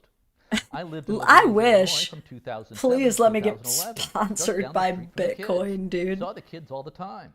Then in 2011, Wanda and I bought a house in Willowbrook, Illinois, which is about an 8-minute drive from the kid. Okay, I think we kind of got that part. We know all the moving around. We've been married since 2006. So the girls did not want to come over to the house, even though we were just down the street. It was a solidarity thing with Mom. My son Peter would sometimes hang out at the house. So it is exactly what I said. He tried, but it was, the kids don't want to see you. The kids don't want to see you. You've caused us too much pain. And like, you can't, there's nothing you can do. Truly, as I explained earlier, if the kids aren't leaving the house, no police officer is going to come in and drag them out. They're not. He didn't seem to have any problem with Wanda. But usually we went to movies, restaurants, water parks, a beach on Lake Michigan. Oh no, so that she's getting them to hate Wanda too? Man, she's just the stepmom. No reason to even believe she's evil. She's just catching strays just by being the new lady. Oh man, that always sucks when the mom like weaponizes the kids against the new woman, because it's like, dude, what if she's a nice lady? Like, if she sucks, because, like, some stepmoms do suck, by all means, parent trap that bitch. But, like, if she's just a nice lady, I don't know, though, because the marriage was, like, pretty quick after, and he said he was mostly at fault. So she was, like, the affair partner. I could see the kids holding on to a little bit of resentment. I could. Paintball gunfight parks, that kind of thing. Teenage girls can be absolutely brutal, by the way. Especially on divorced dads. If you're a divorced dad with young girls, get ready for a rough ride. My only advice to you, be patient. They will grow up, and you will get along with them when they reach adulthood. All you can really do is show them that you're there for them when they want to interact with you. You can't force interaction. Eventually they will interact with you. Boys are really so much easier to raise than girls. And I'm speaking generally here. Boys do tend to get into behavior trouble, but boys are much less complicated mentally. They tend to take things in stride and don't get wrapped up in drama. Anyways, no, we did not move to Florida. I will say I reject that. I think that the whole boys are easier to raise than girls thing is predicated entirely on the fact that we don't explore the complexities of men as much as we should, and the complexities of young boys. I think women oftentimes, because of our emotional intelligence, are able to express our complexities for better or worse with a little bit more clarity. And I think that men are just as, if not more complicated, but very few people and very few studies have been done on how to kind of crack into that. And I'm saying this as someone whose Womansplaining Men series took off way more than I ever thought it would. There's clearly some kind of interest in trying to understand the complexities of men, right? So I would just like to push back a bit on that. Is that fair? Florida. Wanda and I bought a second house in Florida in 2015, but we still maintained the Illinois house. And remember, the kids were older by this point. 2 were in college, Okay, we 2 heard were in that, high we school, heard that. divorced dads. We really can't say no to our daughters. In addition, her mom and I bought her a used car, a Ford Fiesta. I think her mom and I pitched in $2,500 each. I guarantee you, again, Mama's not telling Maddie how much money she is receiving. That's definitely not happening. How much do you want to bet that when they both put in 2,500 or 25,000, sorry, the mom goes, I got you this car all by myself. Your dad, I asked him to help, but he refused. And like, he just was never able to correct that narrative. How much do you want to bet on that? Maddie might have put in some money also.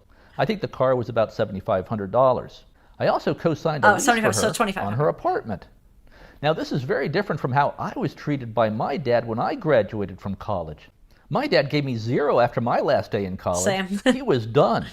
Now I'm not complaining. I love my dad. I wasn't expecting anything. Same. And I think that's how it was for most kids in those days. Once college was done, the kids were expected to stand on their own 2 feet, instantly. Like the day after graduation. At some point, you just have to throw the kid into the deep end of the pool and see if he or she can make it. That's how it worked in those days, but not these days, apparently. So against my better judgment, I gave Maddie $5,000 for adulthood startup money in LA, co-signed her apartment lease, and paid $2,500 toward her used Ford Fiesta. Yeah, I don't really know anything about the financial situation. I honestly don't. I really don't. Yeah, my dad basically gave me a down payment just for existing at a very reasonably grown age to understand those finances and reasonably probably understand how difficult attaining all of that on your own without any parental support would have been. But I really don't know much about the financial. He really didn't help us at all. He basically left me to starve. But also, she had broken up with her boyfriend around this time. She said she needed to go to grief counseling and therapy. She and her mom wanted me to pay for that too. That's where I drew the line. I consider medical care to be like when you're sick or have a broken leg or need stitches, got into a car accident, stuff like that. Not oh no. Okay, you guys can feel free to disagree with me if you want. I'm a big therapy advocate. It's tough to find a good therapist, but if you're going through crap, highly recommend it. That being said, I don't like it when people pretend that therapy isn't valid, or they think that they're too good for therapy, or it's not a legitimate medical expense. Probably every kid who's been through divorce should have therapy, honestly. So the argument of come on, grief counseling, therapy for trauma, you don't need that. Even if you were there, there's always going to be, shit, get her the therapy just to help get through the obvious brainwashing her mom has done. You're the one who said that she's been brainwashed for 18 years. Don't you think therapy would help that, Ben? So you lost me there. That's probably why there's some internal resentment, I'll say. And again, she's a grown adult. He has every right to say, like, hey, I've literally paid millions of dollars into your care.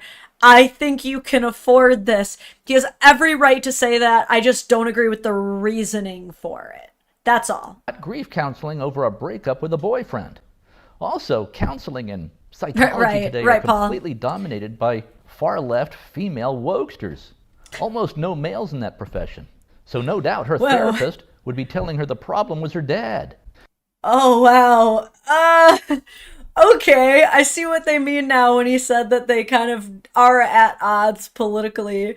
Because he literally believes that all therapists are like lefty wokesters, I think was the term he used for it. Like, this man thinks that if Maddie walks into a therapy office, that a woman with blue hair and two like triangle rainbow earrings with a Siamese cat is going to be like, not only is your dad the villain, but you're also trans. Like, that's what he thinks happens every time anyone goes to therapy in 2024.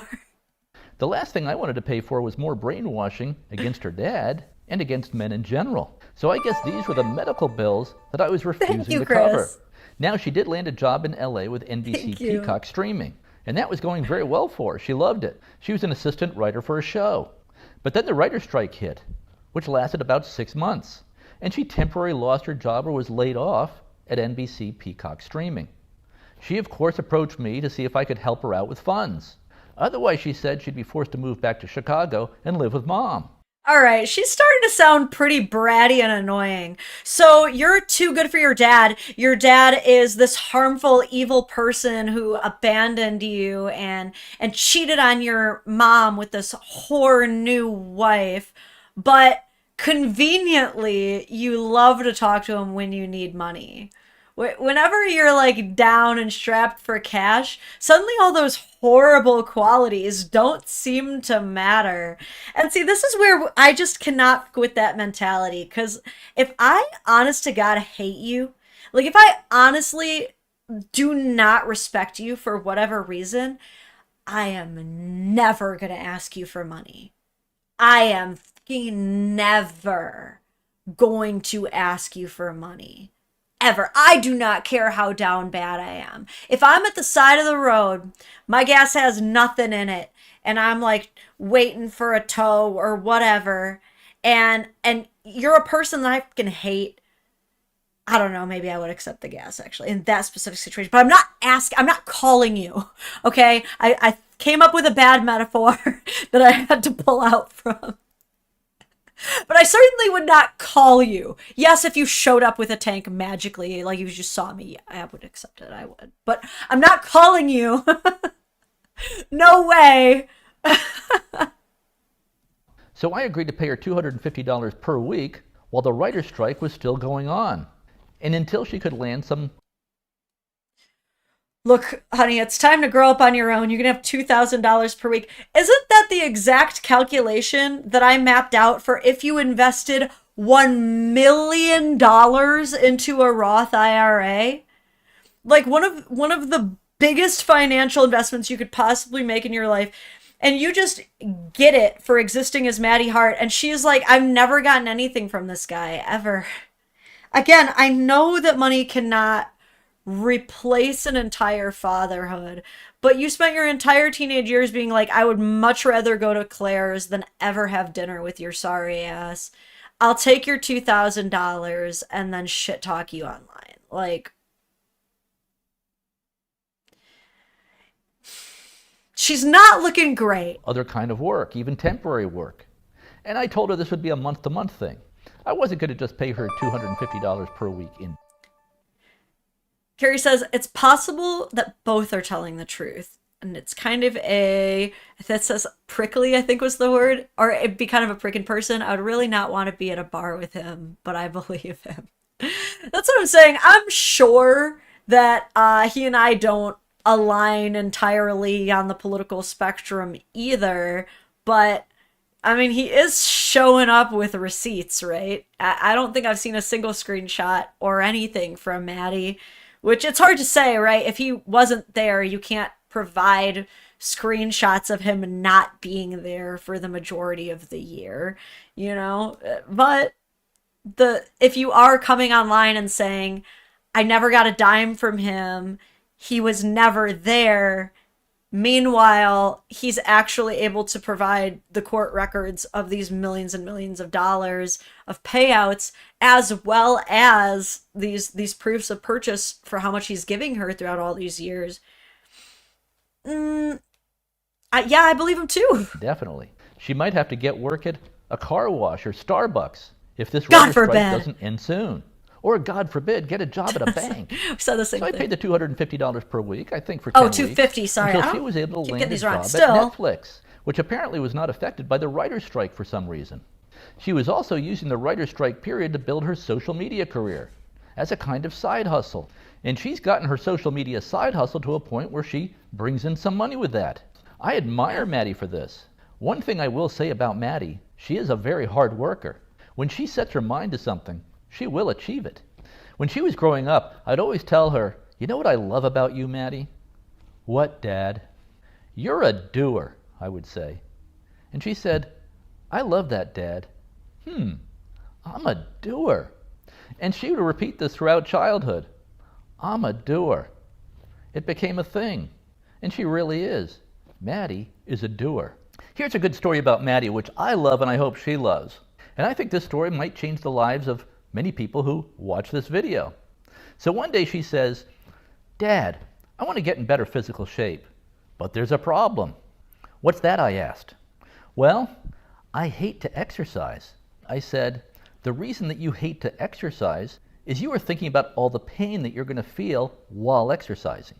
Here's what I'd like you to do. Schedule a time each day when you commit to going to the gym.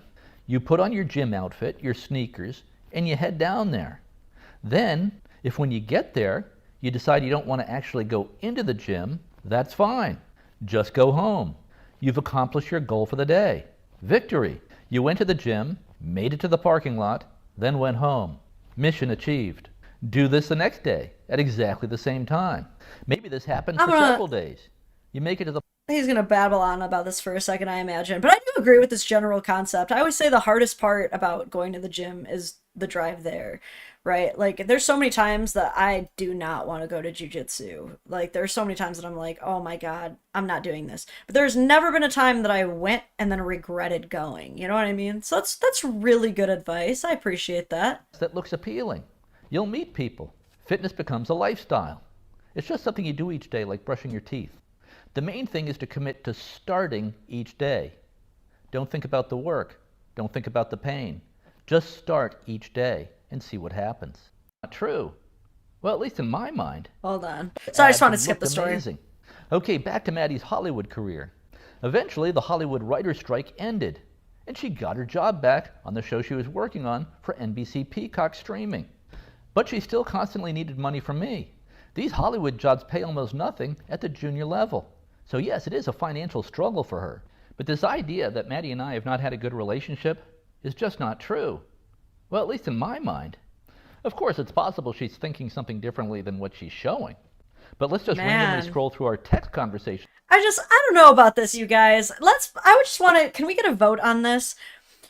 Do you think that it is morally ethical, or at least, if not morally ethical, in some chaotic, neutral way, justifiable to, if you honestly believed that your dad was a scumbag, not there for you, abandoned the family, continue not only accepting, because it's not like he's going Madi, please let me help you out, not just accepting it, but going out of your way to ask, to be please, I need this over and over again to this man. Just vote yes if you do think that's fine. He clearly abandoned your family, so you might as well squeeze what you can out of it.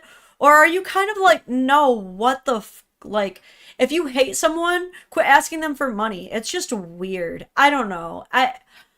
It just definitely doesn't sit right with me. Maybe it's just a pride thing on my behalf, and if you don't care about somebody, then why would you care about wringing them out for all they're worth? I personally, like I said, if I think you're a piece, I'm not asking you for money straight up. To see what they're like. For one thing, we're texting with each other all the time, just literally all the time. Back and forth with, little emojis and love, I love you. Hi, Dad, for Christmas, I want a specific fabric tapestry. I've been eyeing it forever, and I want it in my room so badly.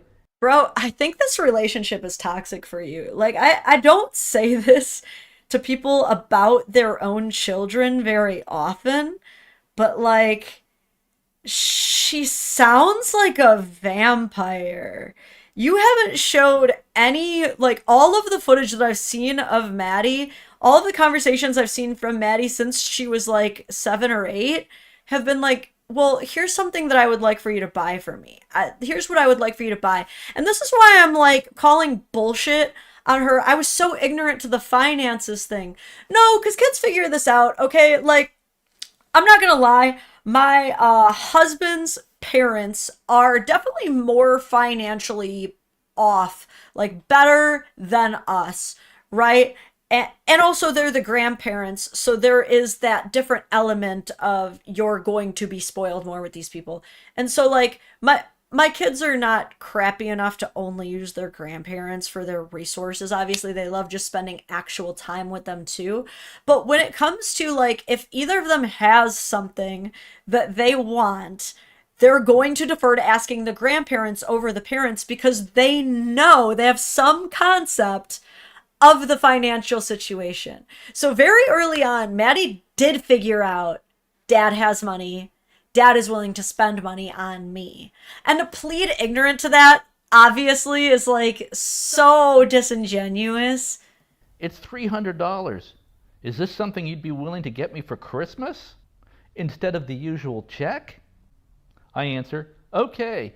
When will you be arriving in Illinois? Instead of the usual check. Ma'am, like, that's so bizarre to me. But this is something that I've noticed watching the show Financial Audit, is oftentimes these young adults who are financially enabled by their parents, when a parent starts helping, I know that we often as parents think that we're helping when we offer to help with finances, but I promise you 90% of the time that child doesn't take that help as this is a temporary thing. They start to write off the bill entirely as not even any longer their responsibility. They're not developing an idea for how to become independent and self-sustaining and how to eventually remove you from paying that bill. They just start designing their life around you paying that bill. Do you see what I'm saying? These kids who like get their phone bill paid, they'll often come onto this show, Financial Audit, to get a budget plan. And he'll be going, well, you can't afford this phone bill. And they go, oh, yes, I can. My parents are paying for that. You don't have a plan at all for if your parents just pull that rug out. You just expect it. You just feel entitled to it. Your brain is broken. These kids are not thinking realistically. Like growing up like from a poor Slavic family, I know what's up. I cannot rely on my parents for money, like straight up. But not everybody's like that. She has stopped seeing it as a Christmas present and has started seeing it as like, this is what I usually am owed. That's not the fucking spirit of the holiday. Holy God. Illinois. 12:22, she says, exclamation point. Okay, good, I say, exclamation point. I'll be there then too. When do you get in? Looks like everyone wants to do dinner Friday night. I get in Friday. Put me down. Love, another love here, when these love type things right here, like that. And that's pretty much just kind of how we love type communicate things all the time. It's just, I love you and all this stuff. And she just tells me about what's going on in her life pretty much every day. My plane made it. Sorry I missed you. How was your Christmas? Thanks. That's what our conversation's like, and literally they're just all the time like that. So it just goes and goes and goes and goes and goes and goes and goes and goes and goes. I mean, that doesn't exactly prove anything. Like, that could be text over the course of several years. We can't see the dates from here, but it looks pretty legit. So I don't actually know how you could have a better relationship if you just read through those texts. And it's constant. Let's see, I'm scrolling through my text conversations with Maddie, And here I'm reminded that on August 7th, 2023, I pay her $750 for medical bills. Wait, I thought I wasn't paying medical bills. And I have no idea what this medical bill was. Maybe it was the counseling, maybe it was the therapy. I have no idea. And remember that birthday I forgot? Turns out I didn't actually forget it. On March 8th of 2023, Maddie texts me and says she blew out a tire and broke a rim on her car, and that it would cost $700 to fix. I texted back, I'll send you $200 early for birthday. Then maybe mom can send you a bit. Maddie texts back, OMG, exclamation point. That's nice, Dad. That really helps with the car. Then when her birthday actually arrived, I just lost track of what day it was. I'm a writer and I tend to zone out sometimes. I often don't know what month it is, much less what the actual day is. So then when I wished her a happy belated birthday a couple of...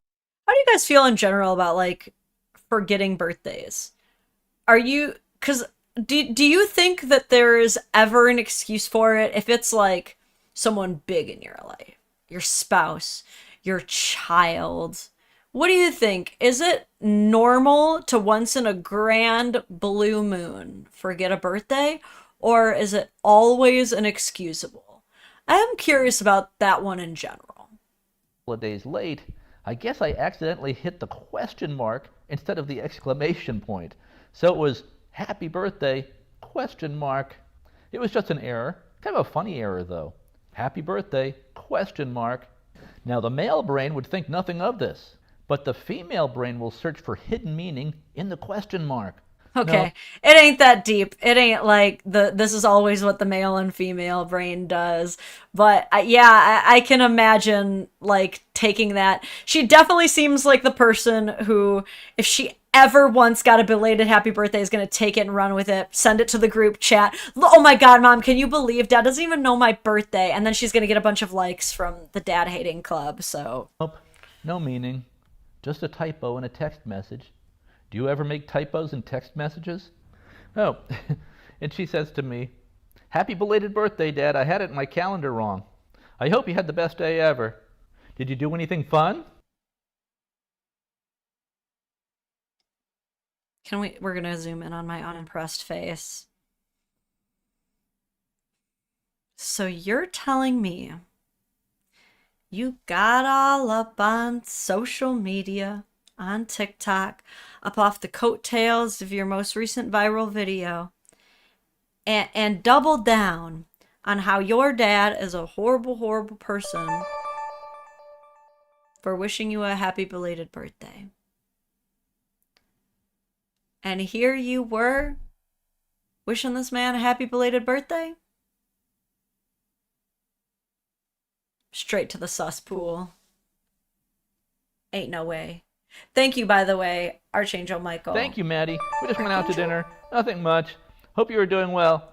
He's more financially supportive than most. I mean, obviously, holy shit. Again, you can't buy fatherhood, but that would take away a lot of pain, a lot of struggle. Love you. By the way, I don't think my dad ever remembered my birthday. Not once. I mean, that's not the standard. Did, but not Dad. I'm not sure remembering birthdays was a thing for dads back then. My dad would come home and maybe he'd see a birthday cake out or some birthday decorations and he'd say, oh, is it someone's birthday? Let's crack open some champagne. That's not a great point of comparison. But he would never remember his kid's birth. The legal system is set up. And the big winners in divorce are the divorce lawyers. They are incentivized financially to keep the litigation going as long as possible, to make it as bitter as possible. True. So this system just promotes conflict, division, misery, bankruptcy. Yes. I also blame the education system.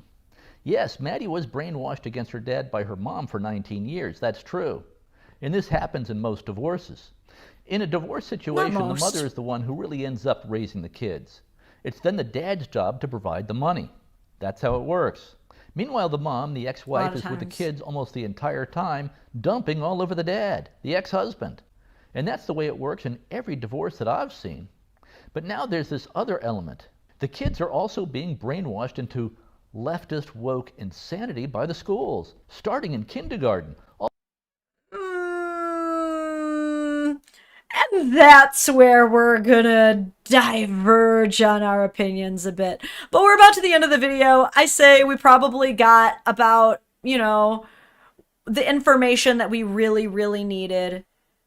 His big points in this video are all of this evidence that, like, hey, I did pay for things.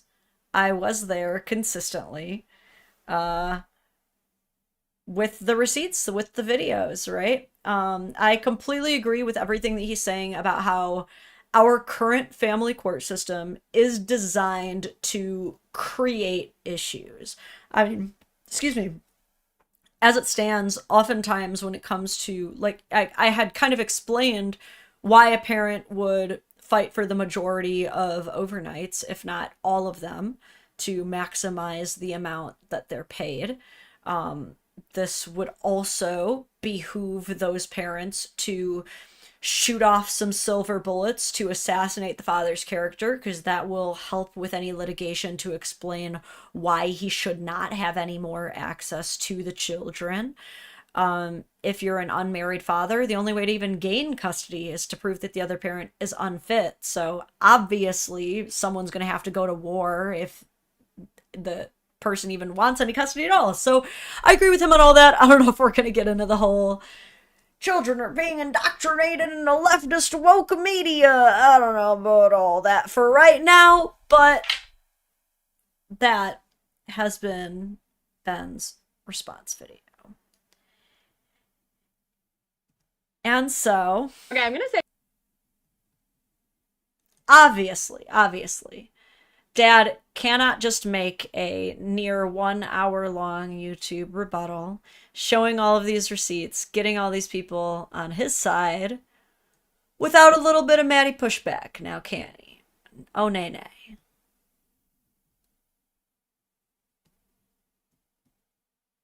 So, Madi responded again. And of course, this is not lost on me.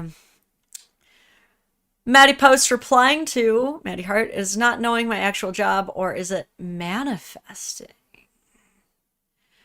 So in this, Madi is going to attempt to discredit her dad's narrative again by kind of poking holes in the inaccuracies of his accounts. okay, I'm gonna say one more thing about the Breakdancing Dad saga. This is not a clapback video, this is not beef, it's something that I have loved that people are not talking about, is that there's a sort of Mandela effect happening in the collective consciousness of the internet right now. In his original video and like in his tweet, my dad had posted being like, my daughter is a famous influencer. She has millions of followers. She's a big social media influencer. Have to go be a responsible dad today. Thank you for your videos. I'll be at the next stream. Nice. Yes. If you ever have to leave my stream to go be a responsible dad, please do. That's I would be a really crappy dadvocate if I was like, no, leave your kids at the bus stop. I'm still streaming. But thanks for watching. Adios. Influencer. And now everybody thinks that that's true. Like nobody fact checked that. Like nobody, like everyone's rolling with it. Like every news source, every tweet. Like I'm a small creator. I'm not even monetizing my account yet because I'm too small. I have 70,000. Like, what are you talking about? You start monetizing at 10,000. I don't know, guys. Another opinion question here. Don't you consider 70,000 followers a fairly big time creator? And yes, you start getting monetized on TikTok at 10,000 subscribers, and the payouts are unlike anything you've ever seen before, you guys. It's crazy. Like, people, you usually get like, for 1 million views, a good like $1,000. So I guarantee you Madi's gotten a good fat check, unless she like opted out of the creator beta program for some reason, but that would not really be consistent with Madi's character to opt out of money. like love you guys, but like I definitely don't have millions. And all over his like social media, he's like, my daughter, she's a successful Hollywood screenwriter at Netflix. Don't know where he got any of that. Obviously, I've told him in the past that I am an assistant. Would love that though. Like he's manifesting that for me. But now like everybody's just like talking like that's the truth. Like Candace Owens just posted a whole like long podcast being like, I'll show you guys. There was a young woman. Her name is Madi. I really don't like this tactic, right? What she's doing, I'm gonna skip through the Candace Owens part, because like Candace Owens, who is not her dad, has nothing to do with any of this, accidentally said she has millions of followers, just like her dad does. So like the technique that she's doing here is, instead of addressing the meat and potatoes of the dad's argument, like the proof of like, Madi, I gave you thousands of dollars, or Madi, I was literally there. These are all of the pictures of me being there. These are all of our conversations. Instead of acknowledging any of that, she's gonna try to distract the audience by being like, oh, look over here at this dumb thing this person said. Oh, look over there at this one thing that's wrong. And so that makes me right about everything else. But you're actually just dancing around the truth. Like, you're actually just trying to distract us because you think we're stupid. Millions of followers on TikTok. Did nobody fact check? Did nobody do research into this? It's like everybody is, even the people who hate me are like manifesting great success for me. Unhinged and delusional Hollywood screenwriter, spars with breakdancing dad, Hollywood screenwriter. Okay, it's not giving assistant anymore. Again, I need to stress right now, before we move into the biggest updates, she is so angry that anyone would suggest that she's a screenwriter. I need you to remember that she cannot believe, to save her life, why her dad would possibly think she's a screenwriter, and he's such an idiot for thinking that's true. I just need you to remember that. This is some Republican article. Madi Hart, a California-based comedian with a huge TikTok following. Woo! You guys need to understand this is a huge step up, because when I went viral and ended up on Fox News, everybody was calling me a self-proclaimed comedian. So now it's like the tides are shifting. TikTok star. Okay, and this article hates me, but honey, they're calling me a star. That's selective hearing that people under narcissistic delusions like to do, is is the whole like, they're calling her pretty annoying and she's like, they called me pretty. Anyway you slice it, whether you like me, whether you hate me, whether you think I'm lying, whether you think my dad's lying. Madi Hart, big, famous girl, famous, rich, famous Hollywood writers. Millions.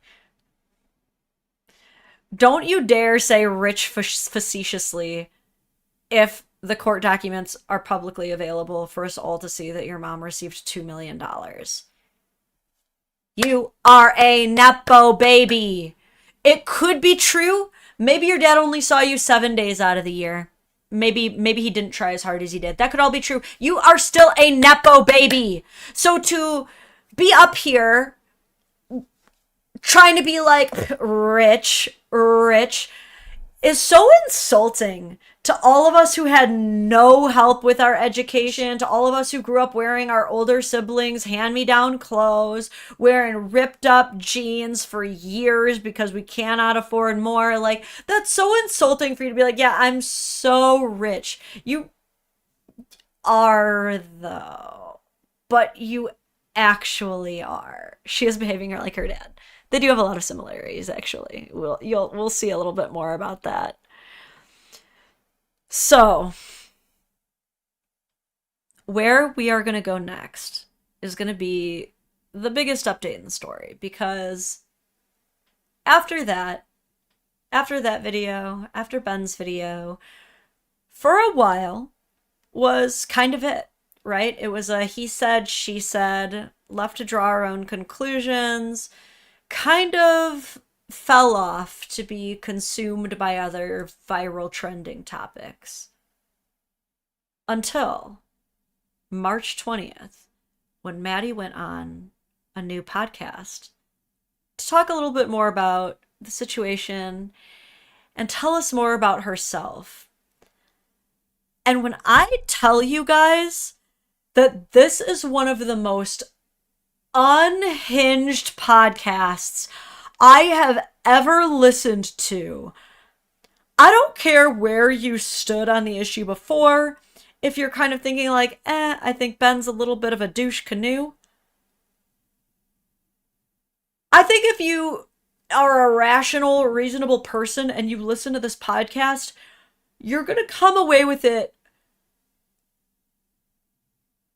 with some questions, with some side eye, with a little bit of a bombastic side eye. The situation is so much worse than I initially thought. Now, before we get into the podcast, I've been yapping for a couple hours now. I gotta pee real quick. It's 1:27 p.m. EST.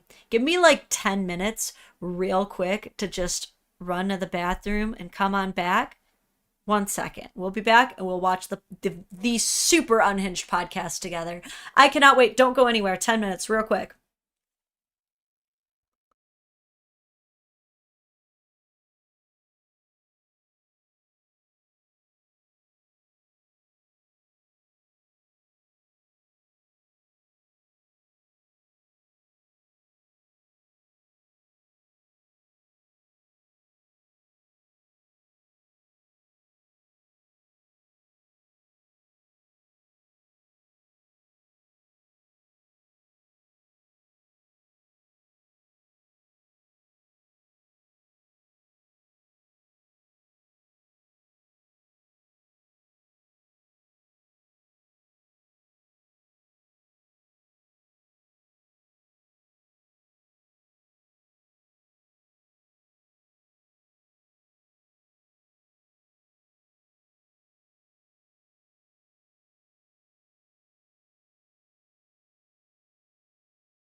I told you guys I would be right back.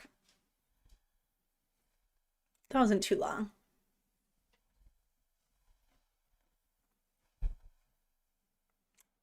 Thank you. I also smashed a little big bar, so I'm feeling replenished energetically. All right. Let's get into this.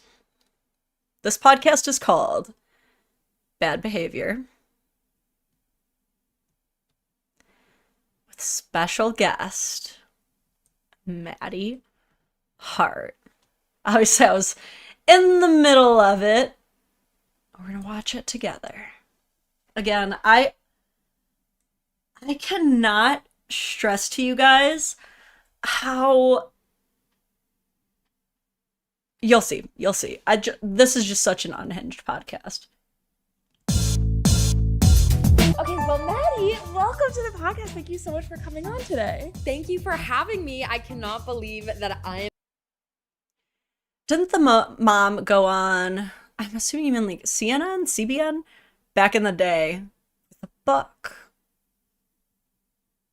We will get into that, but yes, if you do a quick little searchy search of Betsy Hart, you will see that she is a pretty frequent commentator on Fox and Friends as well, and does have a book about the struggles of being a divorced single mom. So, woman literally wrote the book on how to have a victim complex after divorce. If you'd like to read it and learn from the best, I'm sure you can get some great tips on how to get your kids on your side, how to turn the parents against your ex, like really useful stuff.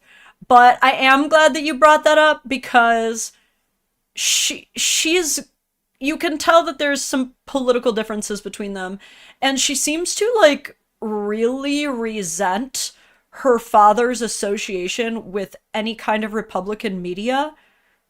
But it's like, Madi, your mom is a regular on Fox and Friends. How is that not at least a little bit hypocritical? I'm in your apartment. I'm on your couch. I'm looking at your belongings. Like, it's I so know. intimate. How scared are you by all the crystals by my window? No, I'm not scared. I feel comforted. I Really? feel comforted. I love it. I will say, from my point of view, it does feel like I'm watching a live TikTok. So this guy and the other girl are kind of like cross-interviewing Madi. This is not like a commentary on the podcast. I got confused at first too. I don't know if anybody else was. Of you two just in your room. And... Story time. Story time. Here's how I ended up in Sterling's room. Okay, so you have been very brave recently, because a lot So has been going on brave. with you online slightly. What'd you say? You're so brave to post a very dramatic version of the allegedly worst parts of your life to the internet, and then have people respond to your public video. It's so brave of you. Yeah, I would say that I'm, stuff is always happening with me online. There's a lot of internet friction with me, sort of.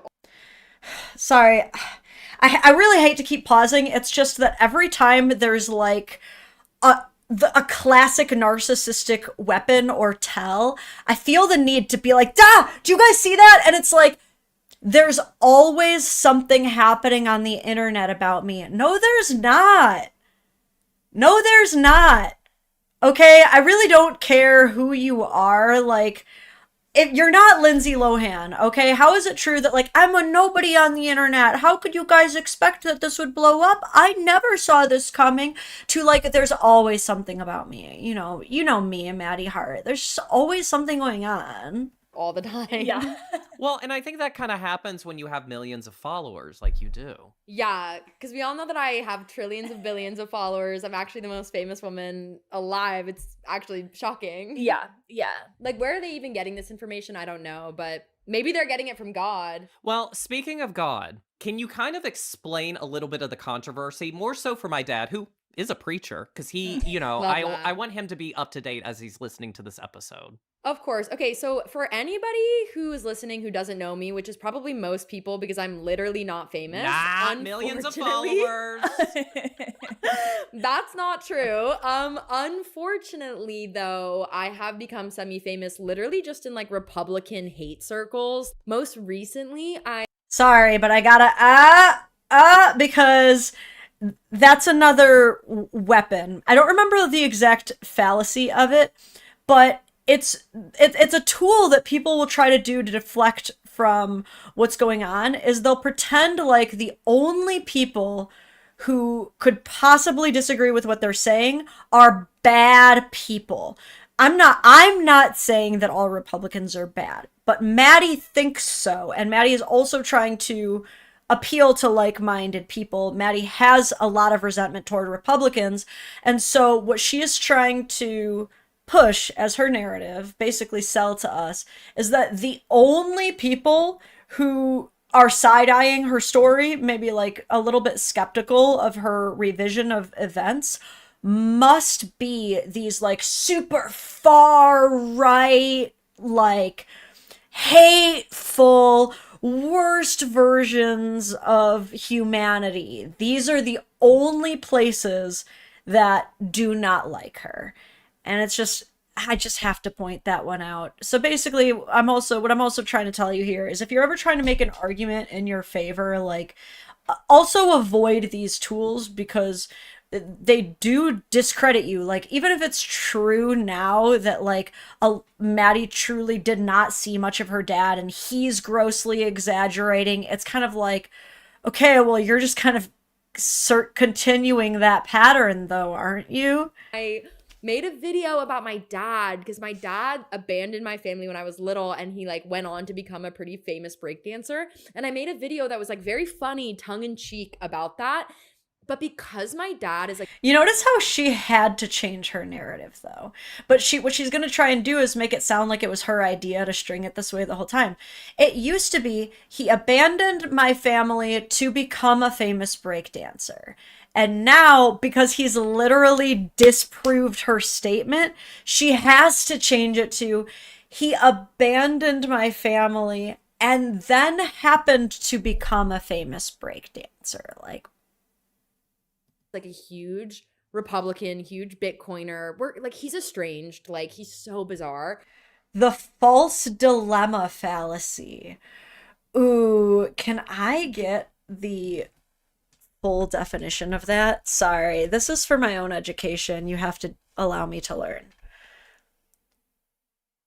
The false dilemma fallacy, sometimes called the either-or fallacy. A false dilemma is a logical fallacy that presents only two options or sides when there are, in fact, many options or sides. Accurate use of that fallacy. Thank you. God, I love my audience so much. The false dilemma fallacy. Absolutely what was just executed here. Thank you. But he's like Trump. He like is a huge like Trump fan. It's pretty disgusting and hate. Again, why did this become political? I guess they both are doing it because he has to like shoehorn it's the woke leftists, and then she is like Trump bad. Like, y'all, where do you know there's a color gray? What I had seen from the back and forth between her father and her in the media, she's kind of a narcissist, hungry, self-centered person like her mom.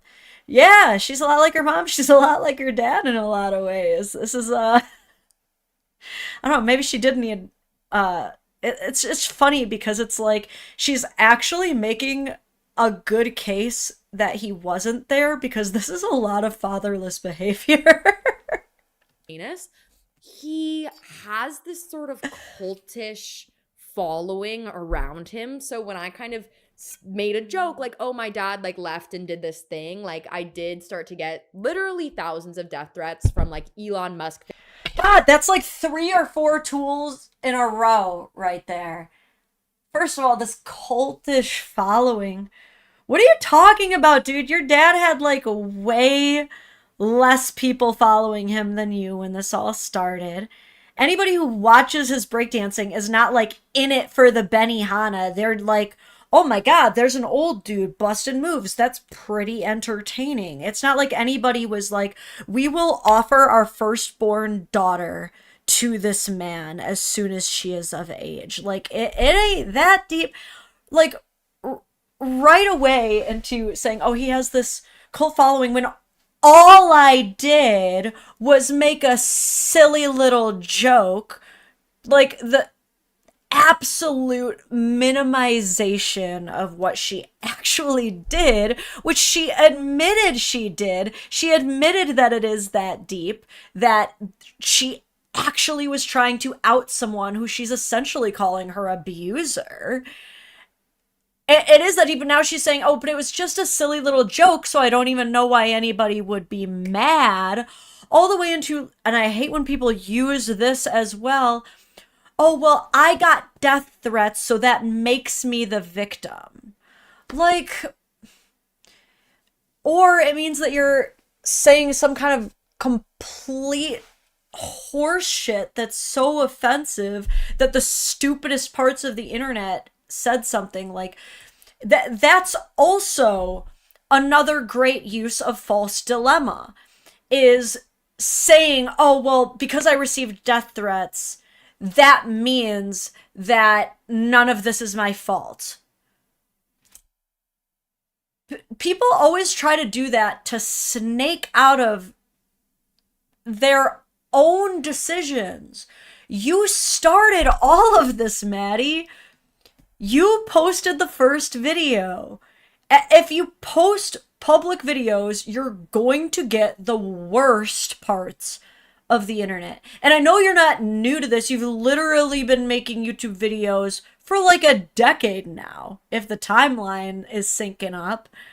Okay, you've been on the internet. You know how this works. You don't get to say all of this is my dad's fault. Exactly. Isn't that the truth too? Without even one proof of that. That's the thing too, is never in my life, truly, I cannot think of a single example of a time that a person has been like, well, actually, I'm the true victim in the situation that I created for myself because I got death threats, and then showed them. Like, typically they just say it, and if you truly are receiving so many to the point that it's actually credible, you should be able to just display that. No, that should be a pretty easy thing to prove, but no, they're not going to do that. Or if she'll hop on her alt and type something up real quick. Fans, Bitcoin fans, Trump fans being like, you fucking bitch, you lying whore, like Bitcoin catching strays here.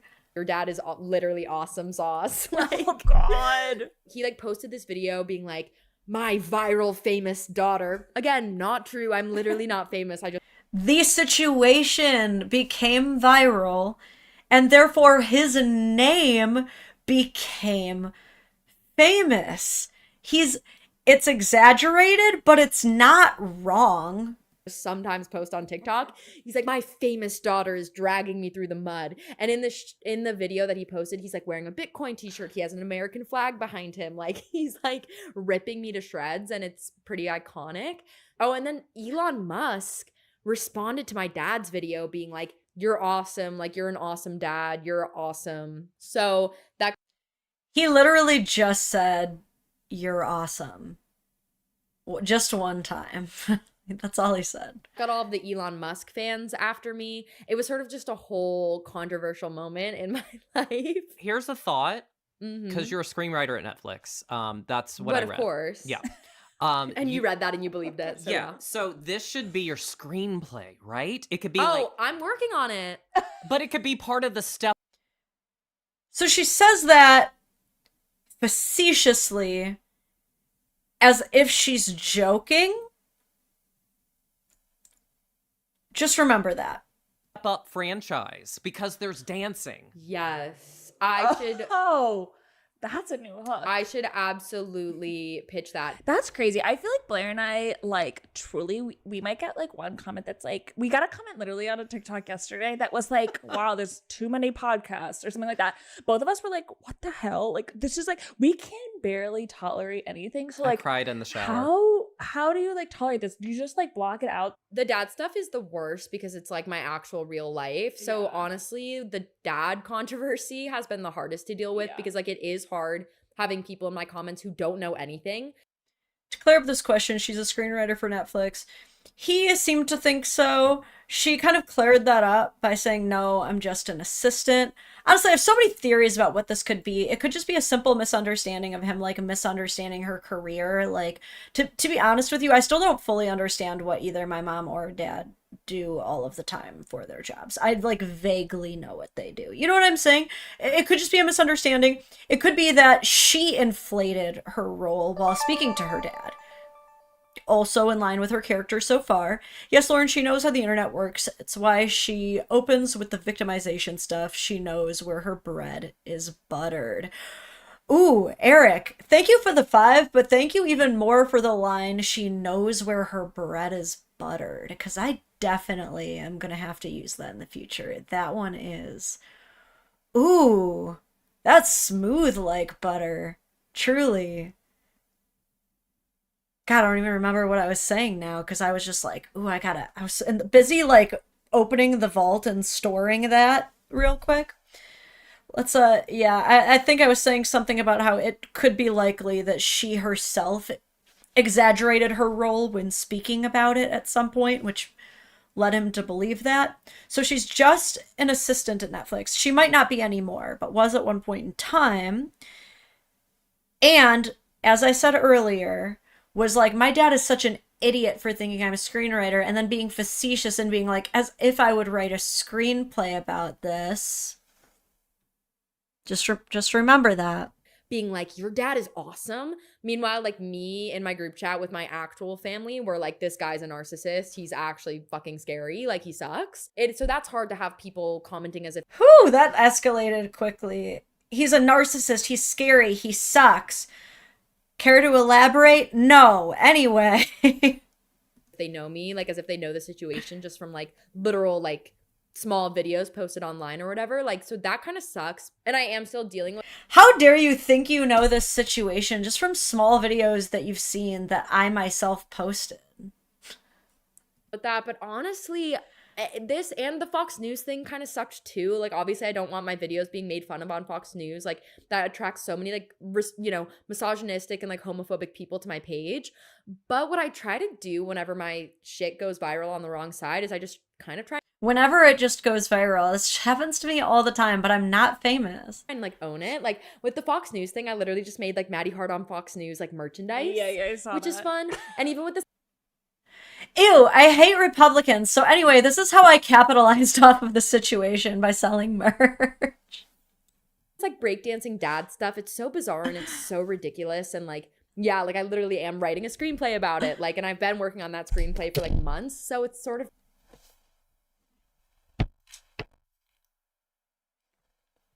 Y'all, sorry, I knocked my damn webcam down. Ew, my dad is so stupid for thinking I'm a screenwriter. Oh my god, wouldn't that be so stupid if I wrote a screenplay? So anyway, guys, if you guys want to like see the screenplay that I'm writing about this,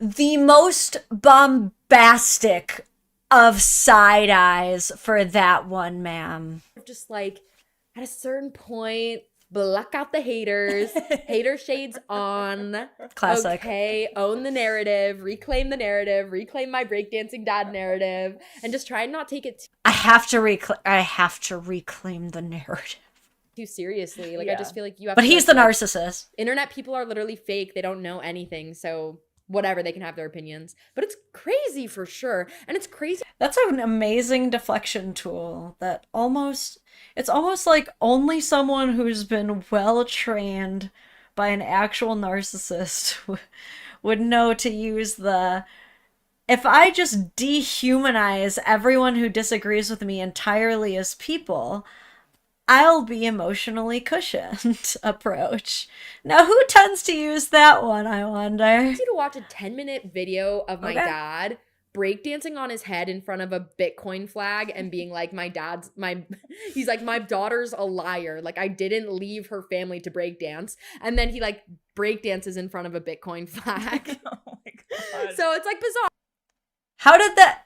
But you skipped the part of the video where that all disproved what you said, though. She says we don't know her situation, but doesn't elaborate on it or provide proof. She also provided all of the context we have initially. But she's like, yeah, he claims that he didn't leave us to go breakdancing, but he breakdances now. So how could that possibly be true? She really thinks we're all so stupid. It's all part of the delusion. It's like uncanny valley. It's crazy. Well, with all this insane controversy going on, you have been getting a ton of free press in conservative media, not always good, and they've used several different descriptors. So we pulled a couple today to see what you might think of them. Stop. I love this.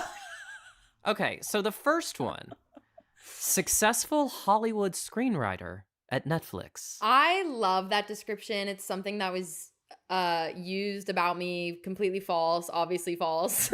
I am not a successful screenwriter. I do not write for Netflix. I don't even know what that means, writing for Netflix. But sort of seeing and writing, yeah, successful Hollywood screenwriter for Netflix, definitely it felt like a manifestation for sure. Yeah. Like, it's coming. It's coming. Okay, so the next one. Madi has millions of followers on TikTok.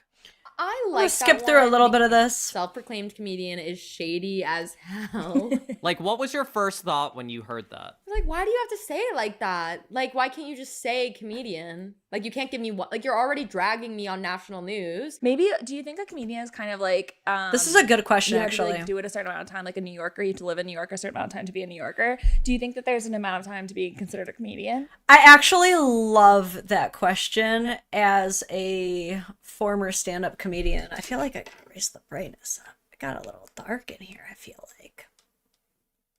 That's not. But yeah, as someone who's done some stand-up, I'm kind of like, that is a really good question, though. I would love to hear what people think. Like, because there's a transition period between self-proclaimed comedian and comedian.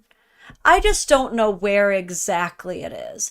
I don't think it's exactly a time frame so much as like a how many open mics have you done? Have you ever booked a show? Have you ever opened for someone? Like, I feel like it's somewhere between like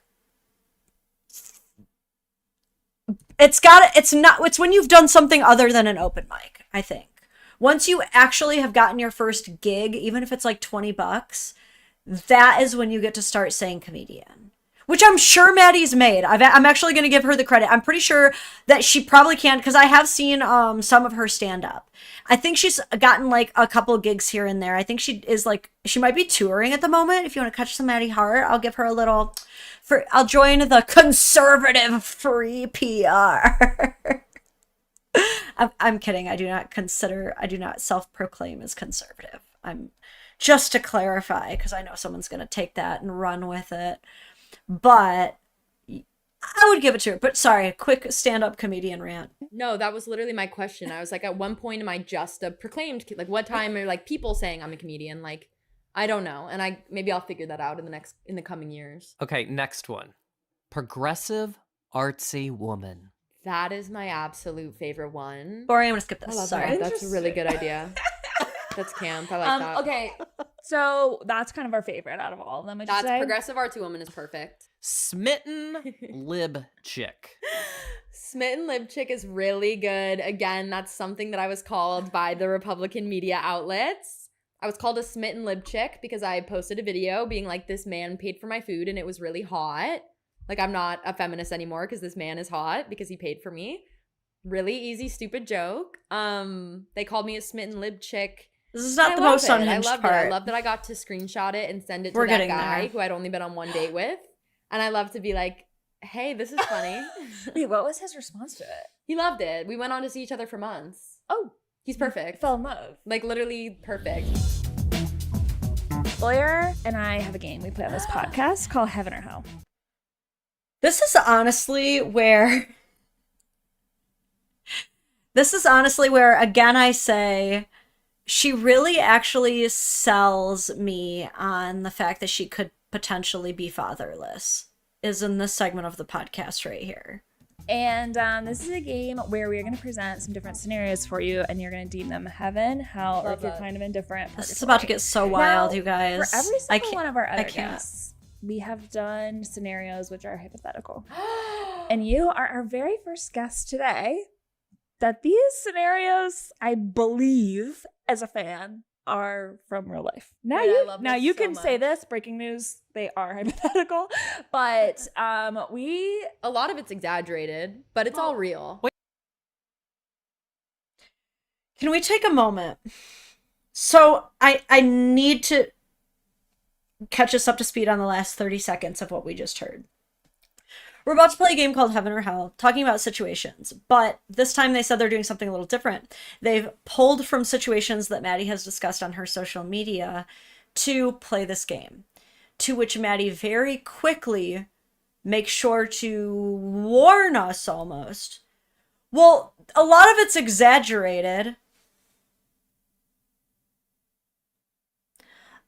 but it's all real, she says. Take me with you on this journey. Are you implying that there is not a difference between an exaggerated story and the real story?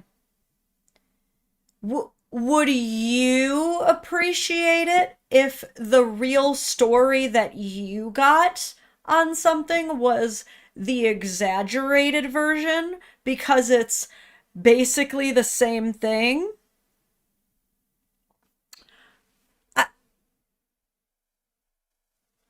Sorry, I'm like being a perfectionist about this.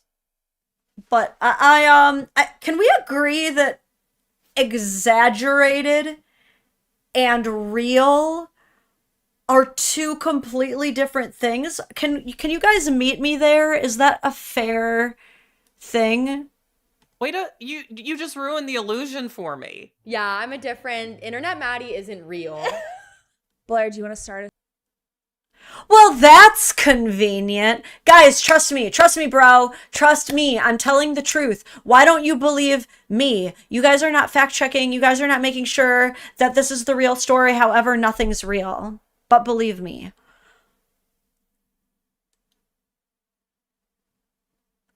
Again, this is just so unhinged. Any credibility that Madi had 10 minutes ago is just a smear on a piece of toilet tissue at this point. This out with, and you're gonna kind of say if this scenario actually in life was heaven, hell, or purgatory. Okay, great. For you. Okay.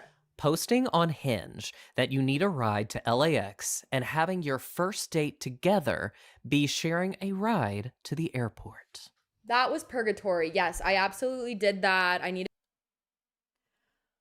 I'm sorry, Madi, you what? You needed a ride to the airport, so you created an entire dating profile on Hinge just to ask a stranger for a ride, just so that you wouldn't have to pay for a taxi. See, and like when this is what's really frustrating too, is because I'm gonna lower this tone. I'm sorry. I know I keep doing this. But it's like when we try to tell people, no, there are actually people who go on dates just to try to get things. They're like, no one's doing that, Lauren. That doesn't actually happen. No one's doing that. This woman literally created an entire dating profile for the sole purpose, she claims. She's saying this is the only reason she would ever make a dating profile. Ordinarily, she's above making dating profiles, but like she really needed a ride to the airport and she wasn't going to pay money when obviously someone will just enjoy her presence enough to want to drop her off at the airport one time. Needed a ride to the airport. I'm It broke gets as worse. hell, so I did just post on Hinge being like, can somebody drive me to the airport tomorrow? And the sweetest man, there was no physical attraction, but truly the sweetest man drove me. And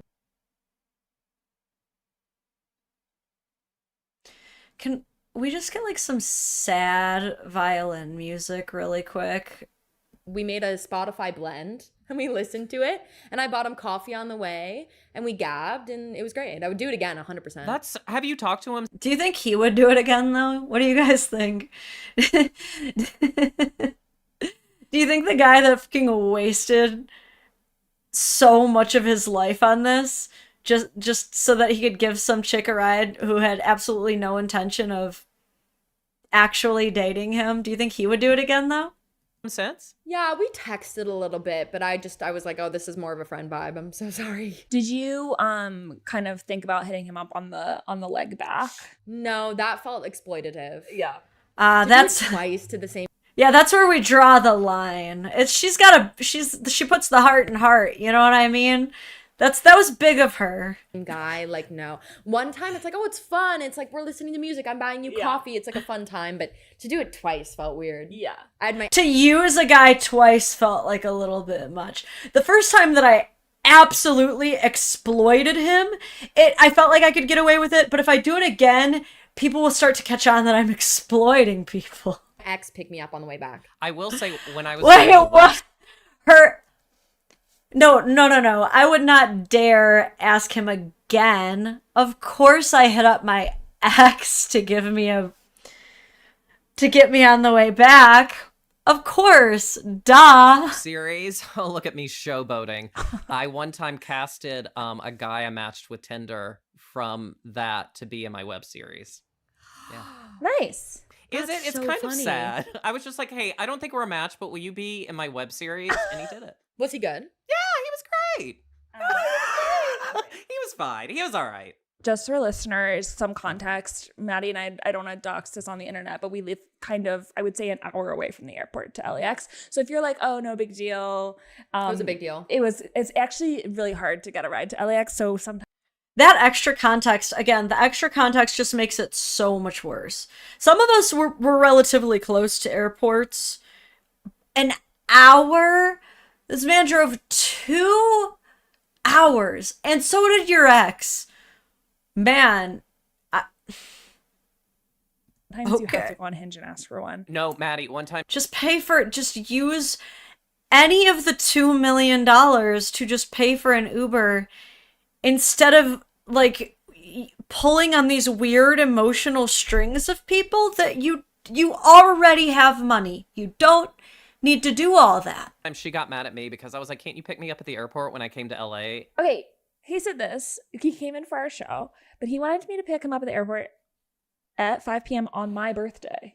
Okay, I didn't... On my birthday. I didn't make you. I suggested it. I lightly suggested it. And I was like, I actually want to go to dinner, and I don't want to drive for 2 to 3.5 hours on my birthday. I get both sides, to be honest. But would you do that on your birthday? I would probably not. But I do get both sides. I get why he asked. It wasn't like a major birthday, but it was one. I don't think he did anything wrong by asking. Thank you. But I don't Thank think you. you Thank did you. anything wrong by saying no. No, yeah, it's fine to ask. And also, when you're coming from out of town, you have no clue how far that airport is. Oh, did you hear that? She basically just called me stupid. Okay, next one. Well, a man paying to go on a date with you so he can make his ex-wife jealous, specifically doing an activity on the date his ex likes to make her more jealous.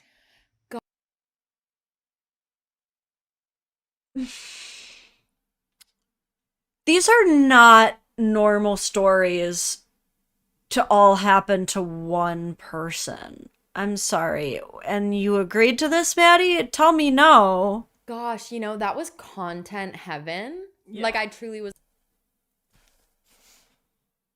You going on a date with a married man specifically designed around doing activities that she loves with the intention of being caught in order to emotionally manipulate her. And again, you know about this from the jump of the date. This isn't something he like slyly snuck in or you found out about after the fact. This is something that you are being told up front because he is paying you to do it. You consider that content heaven. The trauma farming business that she is starting up was like, this is the craziest thing that's ever happened. Like, this man literally paid me like $400 to go on a fake date with him. Like, literally, we only hung out for like 30 minutes. Just we took pictures. Like, at her favorite, she always loved going to like the Disney lights, and so that's where we went. And he like took pictures of us at the Disney lights, but it was kind of interpersonal hell just because he was really awkward, and it was like just a very, very awkward and weird scenario. So maybe purgatory neutral. So, do you have any updates? Do you guys like, I know a lot of you are starting to like immediately think of what that would be for you. Like, what would be your Disney lights in that scenario? But like, this is something that was honest to God so special to that woman. Like, I feel like we've all had that place that's like, this is a restaurant that like me and this person went to together. Like, that is our place. So for you to take someone else there is like such an ultimate betrayal, like so hurtful. Like, you did that on purpose, like just to hurt me. But like something big like this, and you're taking pictures, like this is all so intentional. And to you, you're like, I mean, it wasn't like as good of a time as I thought it would be, so I guess I feel pretty neutral about it. Like, if there was more of a payoff though, I would definitely do it again.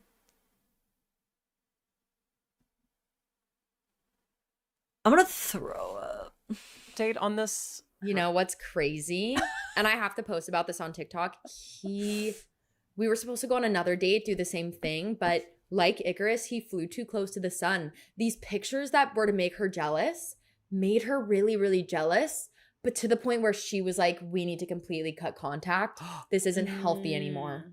Like, I'm telling you about my new boyfriend, and you're telling me about your new girlfriend, and like, this isn't right. I don't think we should talk anymore. I think we should just both like be 100% in our new relationships. So you guys are really gonna commit now. You're gonna move in, right? That's what I'm hearing. Yeah, I think like every good relationship starts with a fake girlfriend being paid hundreds of dollars to make an ex jealous. Okay, Blair, we can do rapid round maybe for the last few. Your ex-boyfriend musician is releasing a new album, and every song isn't about you, but about his girlfriend before you. Hell, hell, hell. I'll need therapy forever. I'm so surprised. I'm so surprised that the strongest reaction to any of these stories that she's had, exploiting multiple men who are interested in her solely to suck them of their resources and time for her own gain. I guess she bought a guy coffee. Makes her feel nothing. Causing possibly like very long-lasting, deep-seated, extremely nefarious emotional damage to an innocent woman makes her feel nothing. But the hypothetical concept of not being the centerpiece of an ex-boyfriend's world causes her to crumble. A place like that, I was sad it closed. That chapter was meant to be closed, apparently, Zachary. That, yeah. I think we might need some accountability here. Hell. Okay, fair enough. Hooking up with someone who won't let you ever sleep over, and when you ask to stay the night, he says, you can sleep in the car. Hell. Well, purgatory rising, hell. Did you sleep in the car or no? No. Okay. I went home. That story, I'm like, this is a killer. Yeah. Oh my god, that actually happened to her. She went on a date, hooked up with a guy, and he asked her to sleep in the car. Do you think... you know her dad is watching this. As a dad, if this was your daughter, what would you be thinking right now, like, watching this? And this is not doing Betsy any favors. Like, I know she's trying to say, like, my mother was mother of the year. She raised us right all on her own. I don't know if this... I don't think this made it into the mom's memoir book that she was selling for how she manages to juggle it all. Yeah, isn't that crazy? He's well, like a psychopath. when he wouldn't let you be in any other car, I was like, I'm glad you're still alive. He was a weirdo. But he was pretty hot. I don't know. That's so hard. When they're hot, it's hard. It's hard. What celebrity hot? Like, who would you compare him to? Not really Timothy Chalamet, but that type. Okay, like a Wish version. Wish version for sure, but like pretty boy, pretty. Yeah. Had a really cute dog. Again. And your final one. Having to learn a new tap dancing move every time you have the impulse to text your ex. That's heaven. I love tap dancing. Picked up tap dancing after This is where it gets interesting. like a horrible breakup a few years ago. I love it so much. And yeah, I just do it every time I'm sad. Isn't it so weird and goofy and Looney Tunes that my dad, who I don't care about at all, picked up breakdancing after going through something really big in his life that became life-changing and empowering for him? Isn't it so weird of him to do? So anyway, I picked up tap dancing, of all things, after a big breakup, and I've really found it to be so empowering. Anyway, let's make fun of my dad for sharing an interest and passion very similar to me.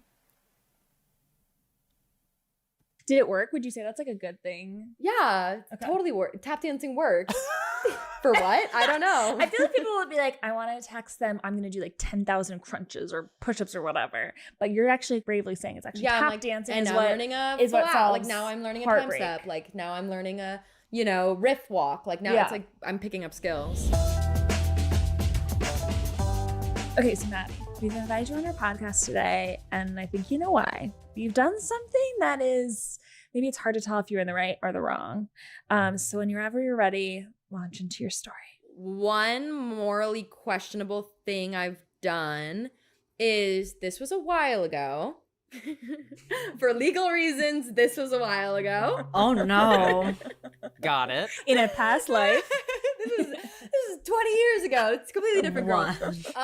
Okay, so basically, I had this pretty toxic on and off relationship, situationship type deal. Like it honestly was so muddy, so murky, and it was like on and off for months and months and months. And I was toxic and he was toxic. Like I first was the one being like avoidant, like I didn't really want to date, but then like I did want to date, and then he was the one being like, nope, don't want that anymore. Like it was just very like toxic on and off, but then we kind of continued to hook up, kind of continued to date. Like it was very messy. Eventually he broke up with me. Bad behavior. Have him come on, bad we'll have him on next week. I was blindsided after months of being toxic on and off. This is like a very interesting thing I want you to pay attention to is he literally told her, I don't want to be in a relationship with you, but yet he broke up with her. How do you break up with someone you're not dating? But anyway, he would do this thing even during us seeing each other where he would sort of bring up other girls. Like it was weird. Like he was definitely made me feel very insecure all the time. So after we broke up, I went very insane and I just got obsessed with the idea that he was gonna like immediately hook up with other people, which I'm sure he did. Like that's literally normal. I also did that. But the idea of him doing that made me sick to my stomach. So rules for thee, but not for me, always with these people. I was basically trying to figure out if he was talking to new bitches. And he's one of those guys who's like barely on Instagram. Like I'm on Instagram, like I live and breathe Instagram.com. Like I literally love it. I love to post on there. I love to follow. I love to be followed. Like I literally love Instagram so much. But he's somebody who would like only follow somebody on Instagram if they were like important to him. Like he honestly didn't even follow a lot of his friends. Like he really just like never ever used Instagram. But he would follow people that he would like matched with. Like I know that because when we met first, like, I want you to pay attention to two things she just said. He will follow people that he matches with. So we know that they met through a dating website. But wait, I thought that the only reason that you downloaded dating apps was because you needed a ride. I'd have thought you didn't use them outside of that. Anyway, the first story she tells, he follows her. Started dating, like obviously he followed me. So like I knew that he followed women who he was interested in. What I did is I went onto my tap dancing Instagram that I run, my tap dancing account. Okay. And because I didn't want to do this for my main account, I felt like that could be traceable. Like if one of his friends went to randomly check on my profile and then realized that they were blocked, like that would be really weird. So I had to go to my second account, my tap dancing account, and I had to block every single person that he was following. That way, anytime he followed a new girl, I would be able to see because who he was following would go from 0 to 1. So whenever he followed somebody new, they would be the only account on the list. Are you guys catching this? Do you understand how like insane? She's not saying how many people he was following for a reason, but let me just do a quick little search.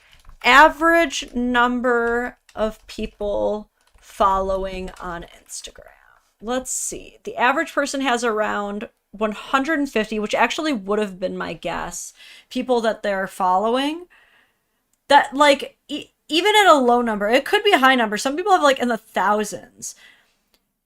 You went through... this must have taken ages. She has his friends list up. She has to pull up her block list. If she has 2 screens, she'll be able to maximize the time a little bit faster. But let's say she's just working on her phone. She has to reference the friends page, then go back to her profile, which is like back, a few taps, go into the profile, go into the privacy, go into the block list, manually type the name, wait for it to either show up, find it, make sure you're spelling it correctly, block them, go back to the friends list, check on the next one, 150 times at probably the lowest, and then keep doing that over and over again. Like, Dad, I highly, highly, highly recommend maybe going back and offering that therapy again. If you got some extra dollars, I think it could help.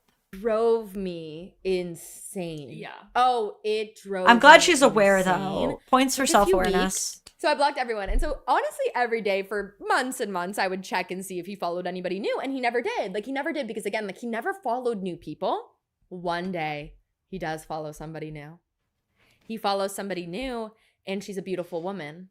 So what do? Like, I couldn't tell if she lived in LA. Like, I couldn't tell, like, any of her deal. Good. So I just, like, stalked her so hard to figure out, like, who the hell she was. She had no, like, signifiers on her account. So Did you guys ever hear about that story about, like, the astronaut woman who, like, drove all day for 12 hours wearing a diaper so that she could try to kidnap her ex-boyfriend's new girlfriend?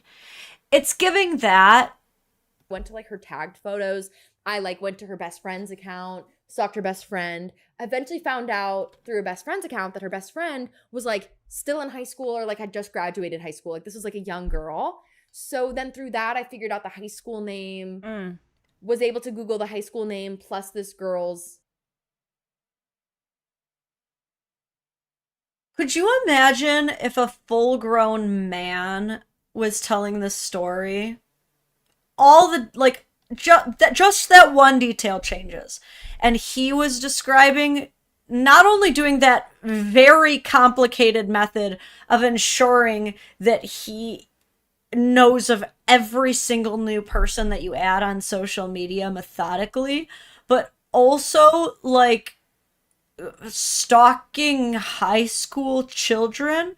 Like, you found out that they were high school age, and then you kept going.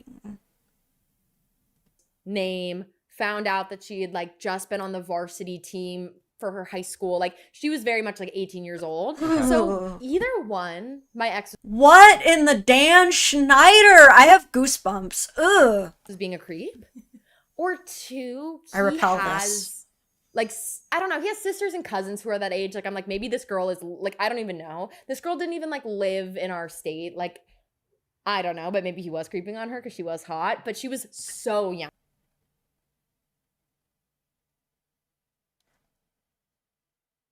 All he did was add someone. He added someone that could possibly have been his cousin because you were never actually that close. You literally just hooked up. You never met his extended family. And now you're calling that that person who is a stranger and a minor whose entire school history you have memorized, you are calling her hot.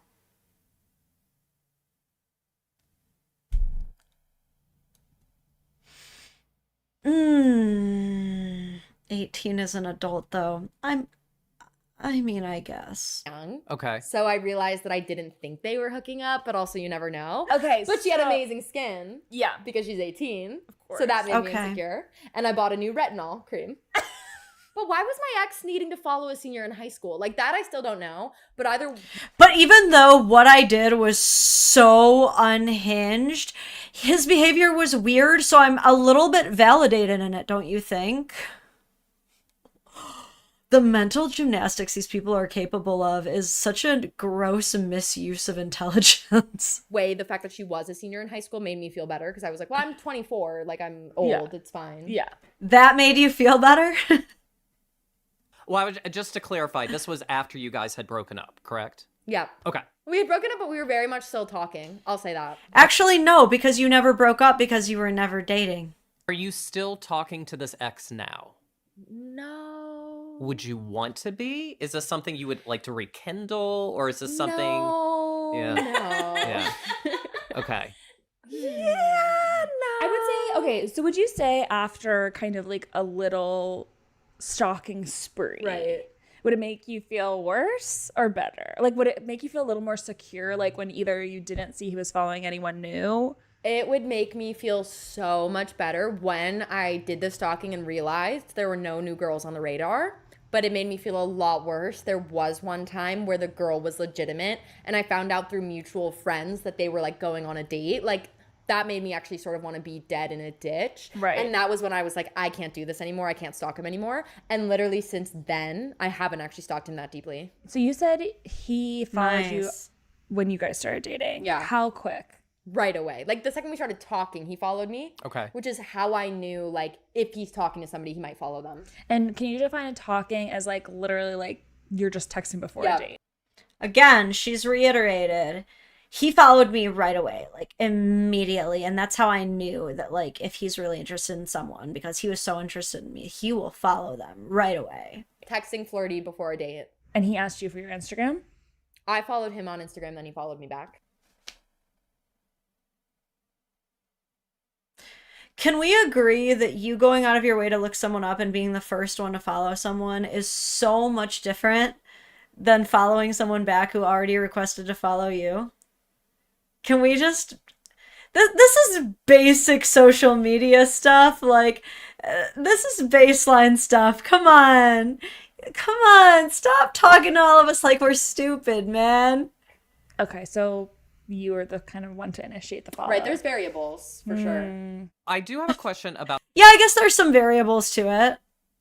your second Instagram account, Right. which is tap dancing.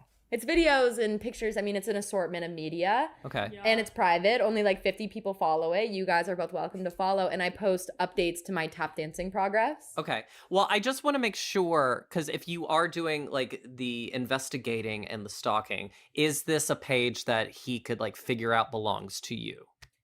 He knows that page belongs to me. But there's no way he would know that Right. she's blocked anyone because she didn't block him. Right. Until Okay. now. But okay, I guess, did you start your tap dancing to not text an ex before or after this incident? This is like a different ex. Like I have like a million exes. This is where it gets so And I'm weird. obsessed. That's literally amazing. I have a million exes, and I refer to everyone as my ex. If we talk once, you're my ex. Really? Like, really, I'm like this. These are my exes. Like, so you. This is also a staple of narcissistic behavior. This is also a huge tell, because people under this delusion, this illness, they see people as like Pokemon cards to collect, basically. So again, she's telling the truth. If you so much as talk to her, like, she will consider you a collection. She's telling the truth. You never know who I'm talking about when I talk about this. You know what I mean? It's like, oh, I'm like my ex. Could be, and it could be you. Like, could be anyone. Wow. I actually don't refer to anyone as an ex. Really? Yeah, I actually just say that's somebody. I'm like, that's my ex. Like, I- we matched on Hinge. I just That's my ex. I really feel like the word ex is like so sad to me. And also I'm like, if anyone ever called that about me, which they could, but I'm like, that's like so disturbing. I'm like, say something nicer. That's so funny. I call everybody an ex and it's kind of a joke. I have my main character exes who are like real exes. Yeah. Who like dated for years or whatever. Like that's like a main character ex. But like She talks about her real life like it's an actual fan fiction. Like there's the real part of her life and then there's the fan fiction that she just like tells people. the person I'm talking about, again, it was like on and off and weird for like months. Yeah. Like it's like, is that really an ex? And like the tap dancing I actually started after a real main character ex breakup. Okay. And then there was like this situationship later that I actually started being like, okay, now every time I want to text them, I'll start doing a tap move instead. Like, it's like whatever, it ebbs and flows. Sometimes I mean, you're that's an ex, sometimes healthy. you're not. Like, I don't know. Well, I guess my question with the count is like, you started to do it like, Sometimes reality is this, sometimes reality is that. It's whatever. It's just a silly, goofy time. that account is like this pure thing to get over. And Why is she rubbing her arm?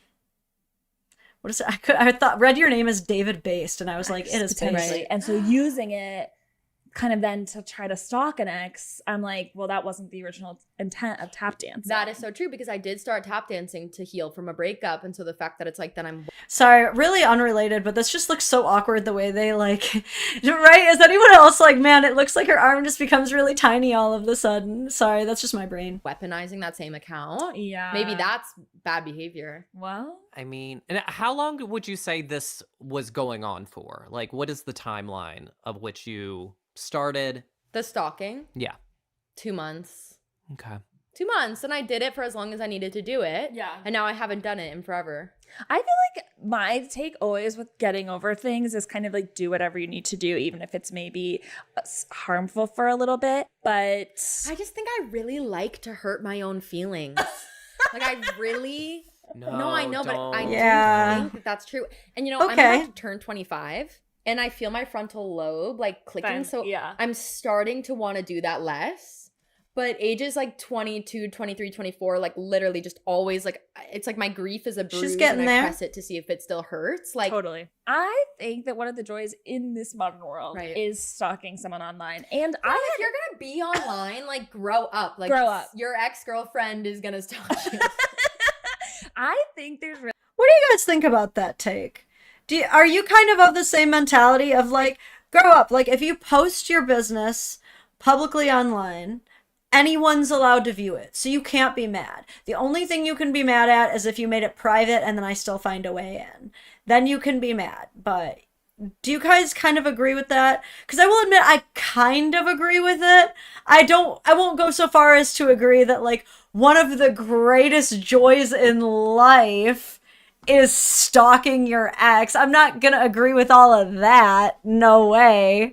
But I mean, I can agree that if you post it publicly, you have to expect that anyone who can stalk you will. I would say that. Sorry, one of my lights died. really like nothing like a joy to be a little investigator. And I've never even heard of the tactic you had said Right. about the blocking. I will never do that because No, but you should do sounds it. so scary. I never follow any. So, did I hear her right? Did she just say you should do it? She would recommend the intricately blocking every single person your ex adds for the sole purpose that you will then be able to see every new person they add method. You would recommend that to other women. It is a sickness. When I'm interested. So like I just would hope that's the same for them. I say this, follow when we get married. Don't look at my account before. But I think ultimately I'm going to say good behavior because you learned your lesson. I think the only caveat is like I don't love that you were using your tap dancing for ill, but I think it's fine and you learned your lesson. Ultimately this Did she though? Did she? Because I'm pretty sure she literally just recommended more people keep doing that. So that's basically the podcast. The podcast is called Bad Behavior. The point is that you come on with a story and they ultimately determine if what you have done is considered bad behavior.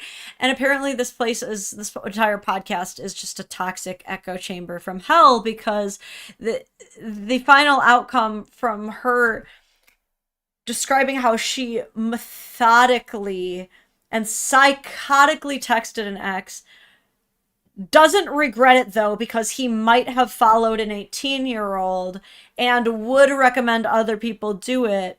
They say that that's good behavior. So my faith has withered. Now, there has been another response. Okay. We're not going to have time to go into all of this, but by all means, feel free to check it out yourself. It's about an hour long, and he kind of goes into some more details. We also learn that one of the big reasons that he missed a couple years right after the divorce was because during the divorce, he was actually sent to jail for a year. Again, feel free to watch the video. It's right here, but the TLDR on that is, after the $2 million, after the $18,000 a month in child support, Ben agreed to an additional gift payment of one $100,000 lump sum. Ben states that the reason that he did this was because he wanted his ex-wife Betsy to remain a stay-at-home mother so the kids could have a consistent figure, and he was happy to make this as financially amicable of a split and arrangement as he possibly could, which it does seem as though he tried to be pretty amicable financially. I will say that. However, a lot of this was based around the fact that he knew that he had a business, and so he could always just make more money. So at the end of all of the arrangement, at the end of all of the documents and things that he shares here, we learned that Ben gave Betsy 97% of the marital assets, which altogether came out to about $4 million between everything, with the promise of an additional optional that he wrote into the paperwork. Didn't have to do it. He just wanted to. $100,000. Now, the $4 million went and got paid, but the $100,000 was filed after the fact and was expected later. But by the time he was expected to pay it, he couldn't. And the reason was, during the divorce proceeding, the original $4 million agreement wasn't enough for Betsy Hart. She didn't think that that was all the juice that she could squeeze out of Ben. She was convinced that he had more hidden finances elsewhere out there. So what did she do?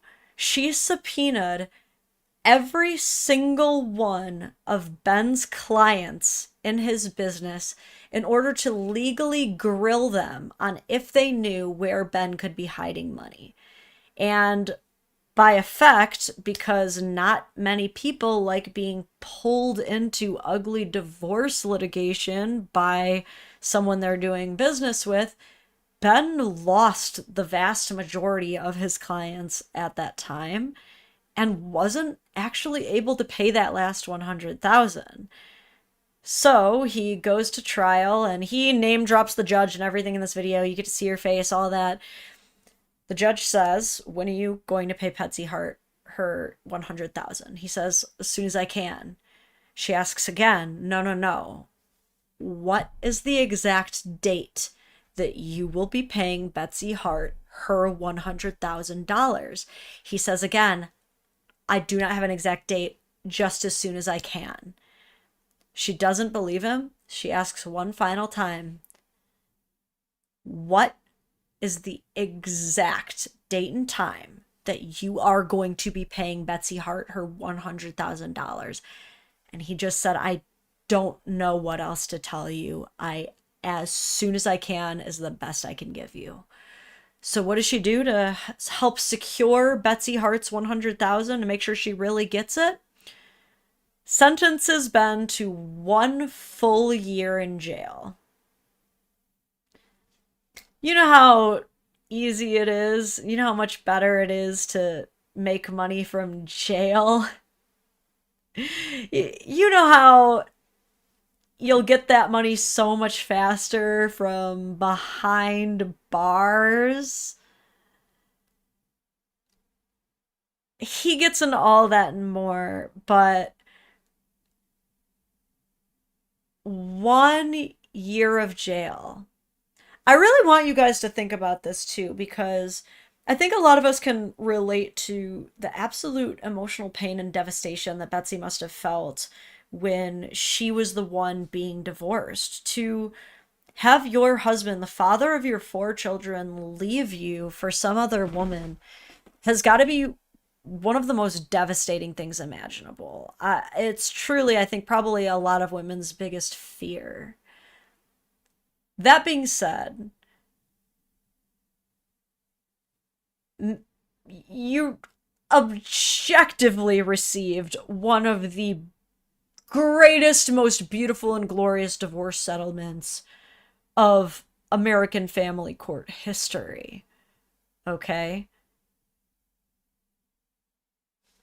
On the other side of that coin, this man spent a year of not only his life, but of 4 childhoods locked away behind bars purely on the basis of your greed.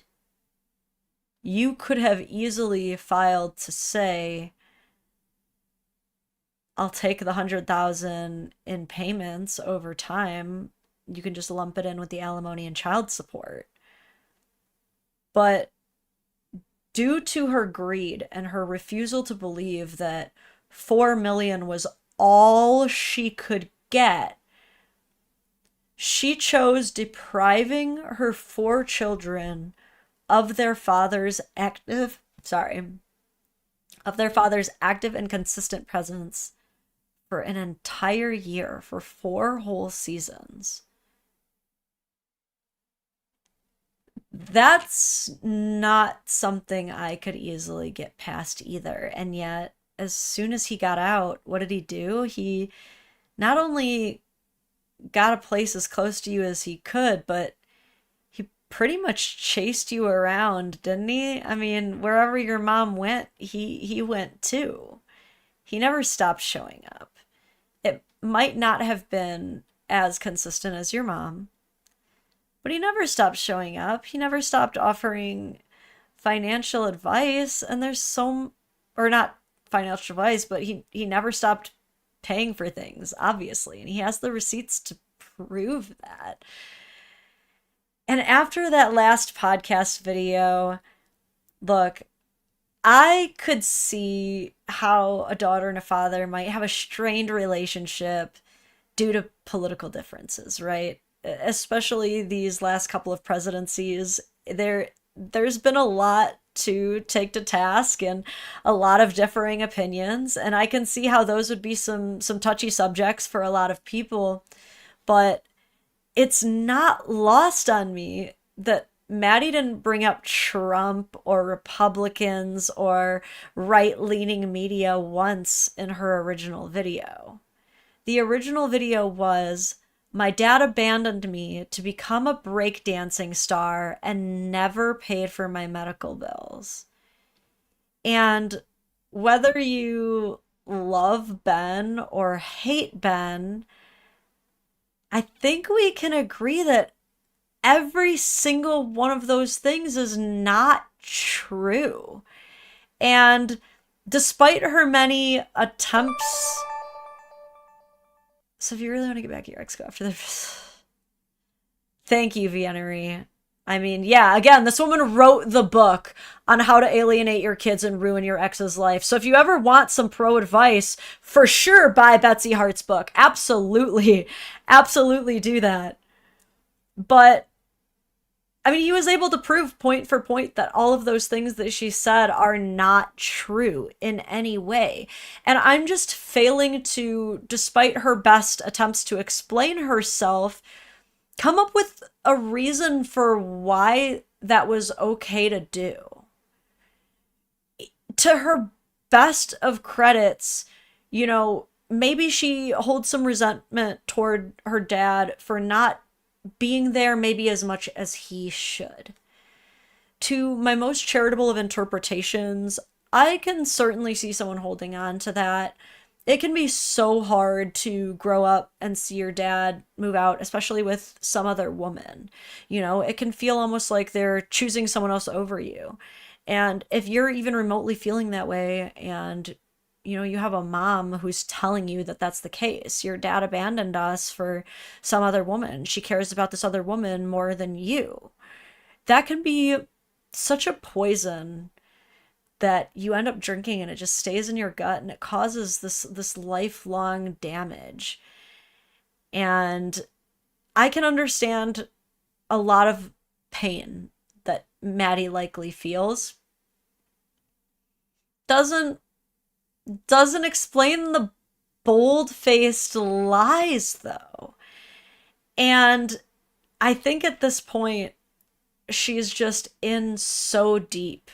She's committed so hard that she's in the state where it's like she can't go back now.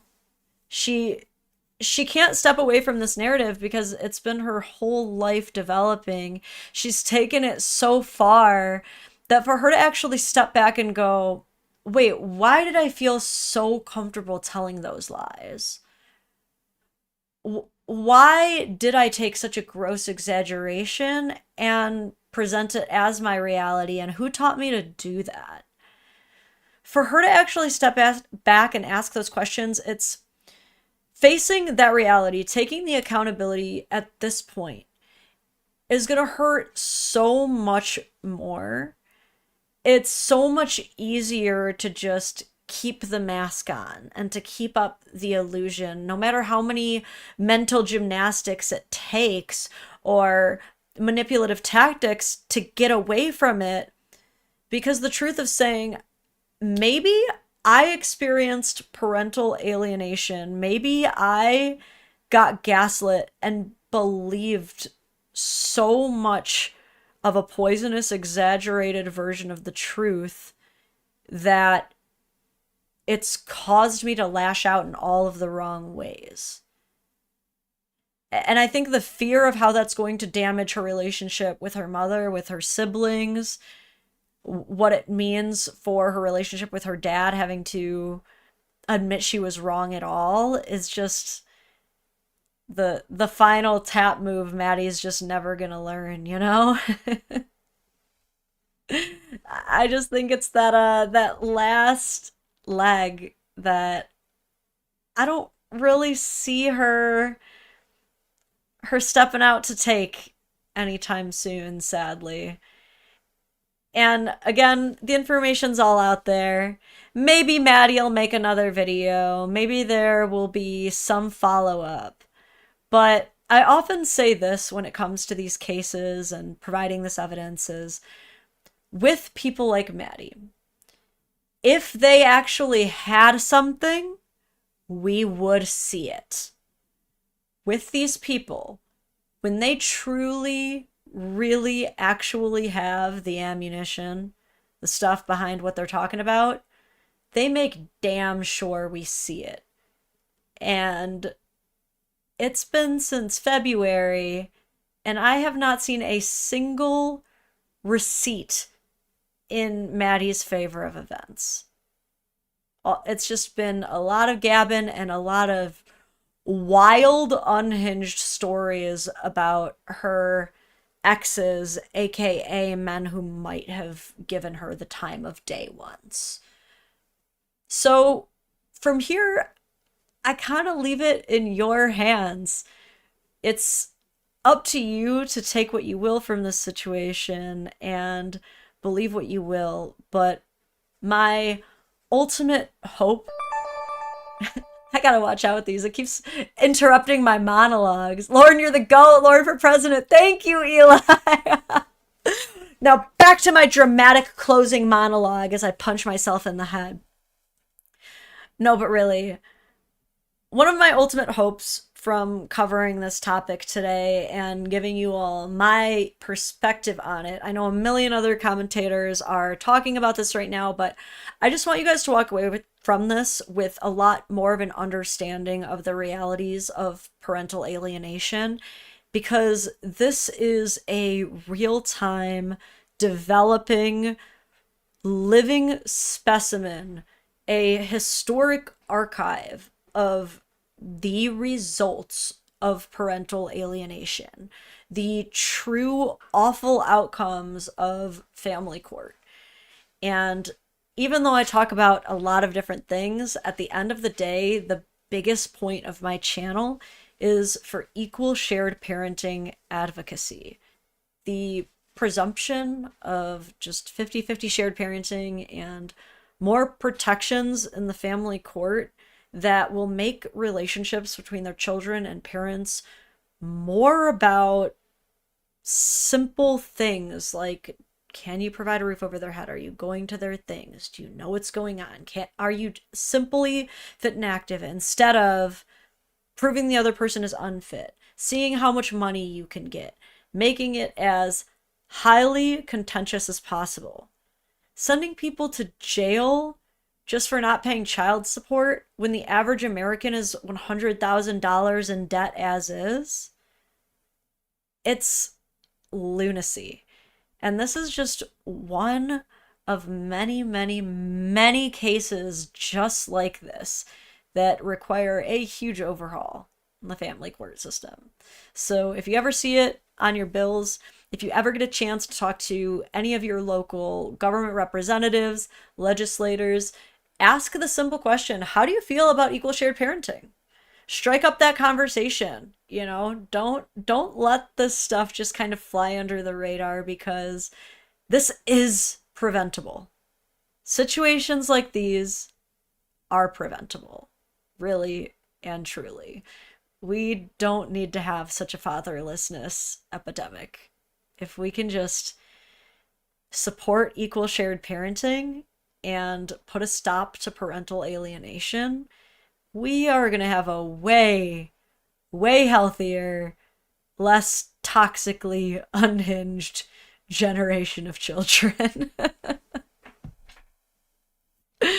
That being said, it's about that time. I gotta skedaddle, get my kids. I could go on and on about this, but I won't. This is a good place to wrap up. So before I head on out, please, please, please make sure to hit the like button down below. Make sure you are subscribed to my channel. If not here, branch out. Find me on Facebook, Instagram, TikTok, YouTube. Feel free to even join the Patreon, get your name on the board back there, get some exclusive merch. Whatever you can to support the channel, but the likes, subscribes, shares always helps. Turn on the notification bell so you don't miss any of the 2 other lives that I'm doing this week. Same time, 11:30 a.m. EST start, both Wednesday and Friday. We're going to be talking about a unhinged dating coach named Alpha Dom, who teaches you how to be a true woman-dominating Giga Chad, and a woman with a satanic throat tattoo who cannot understand why she's having a hard time finding a job. All that and more, as always, on the Dadvocate channel. Thank you, sexy motherfuckers, so much for tuning in again. This has been, as always, a super, super fun stream. You could tell by the cheesing on my face how much I love all this. I will see you guys next time.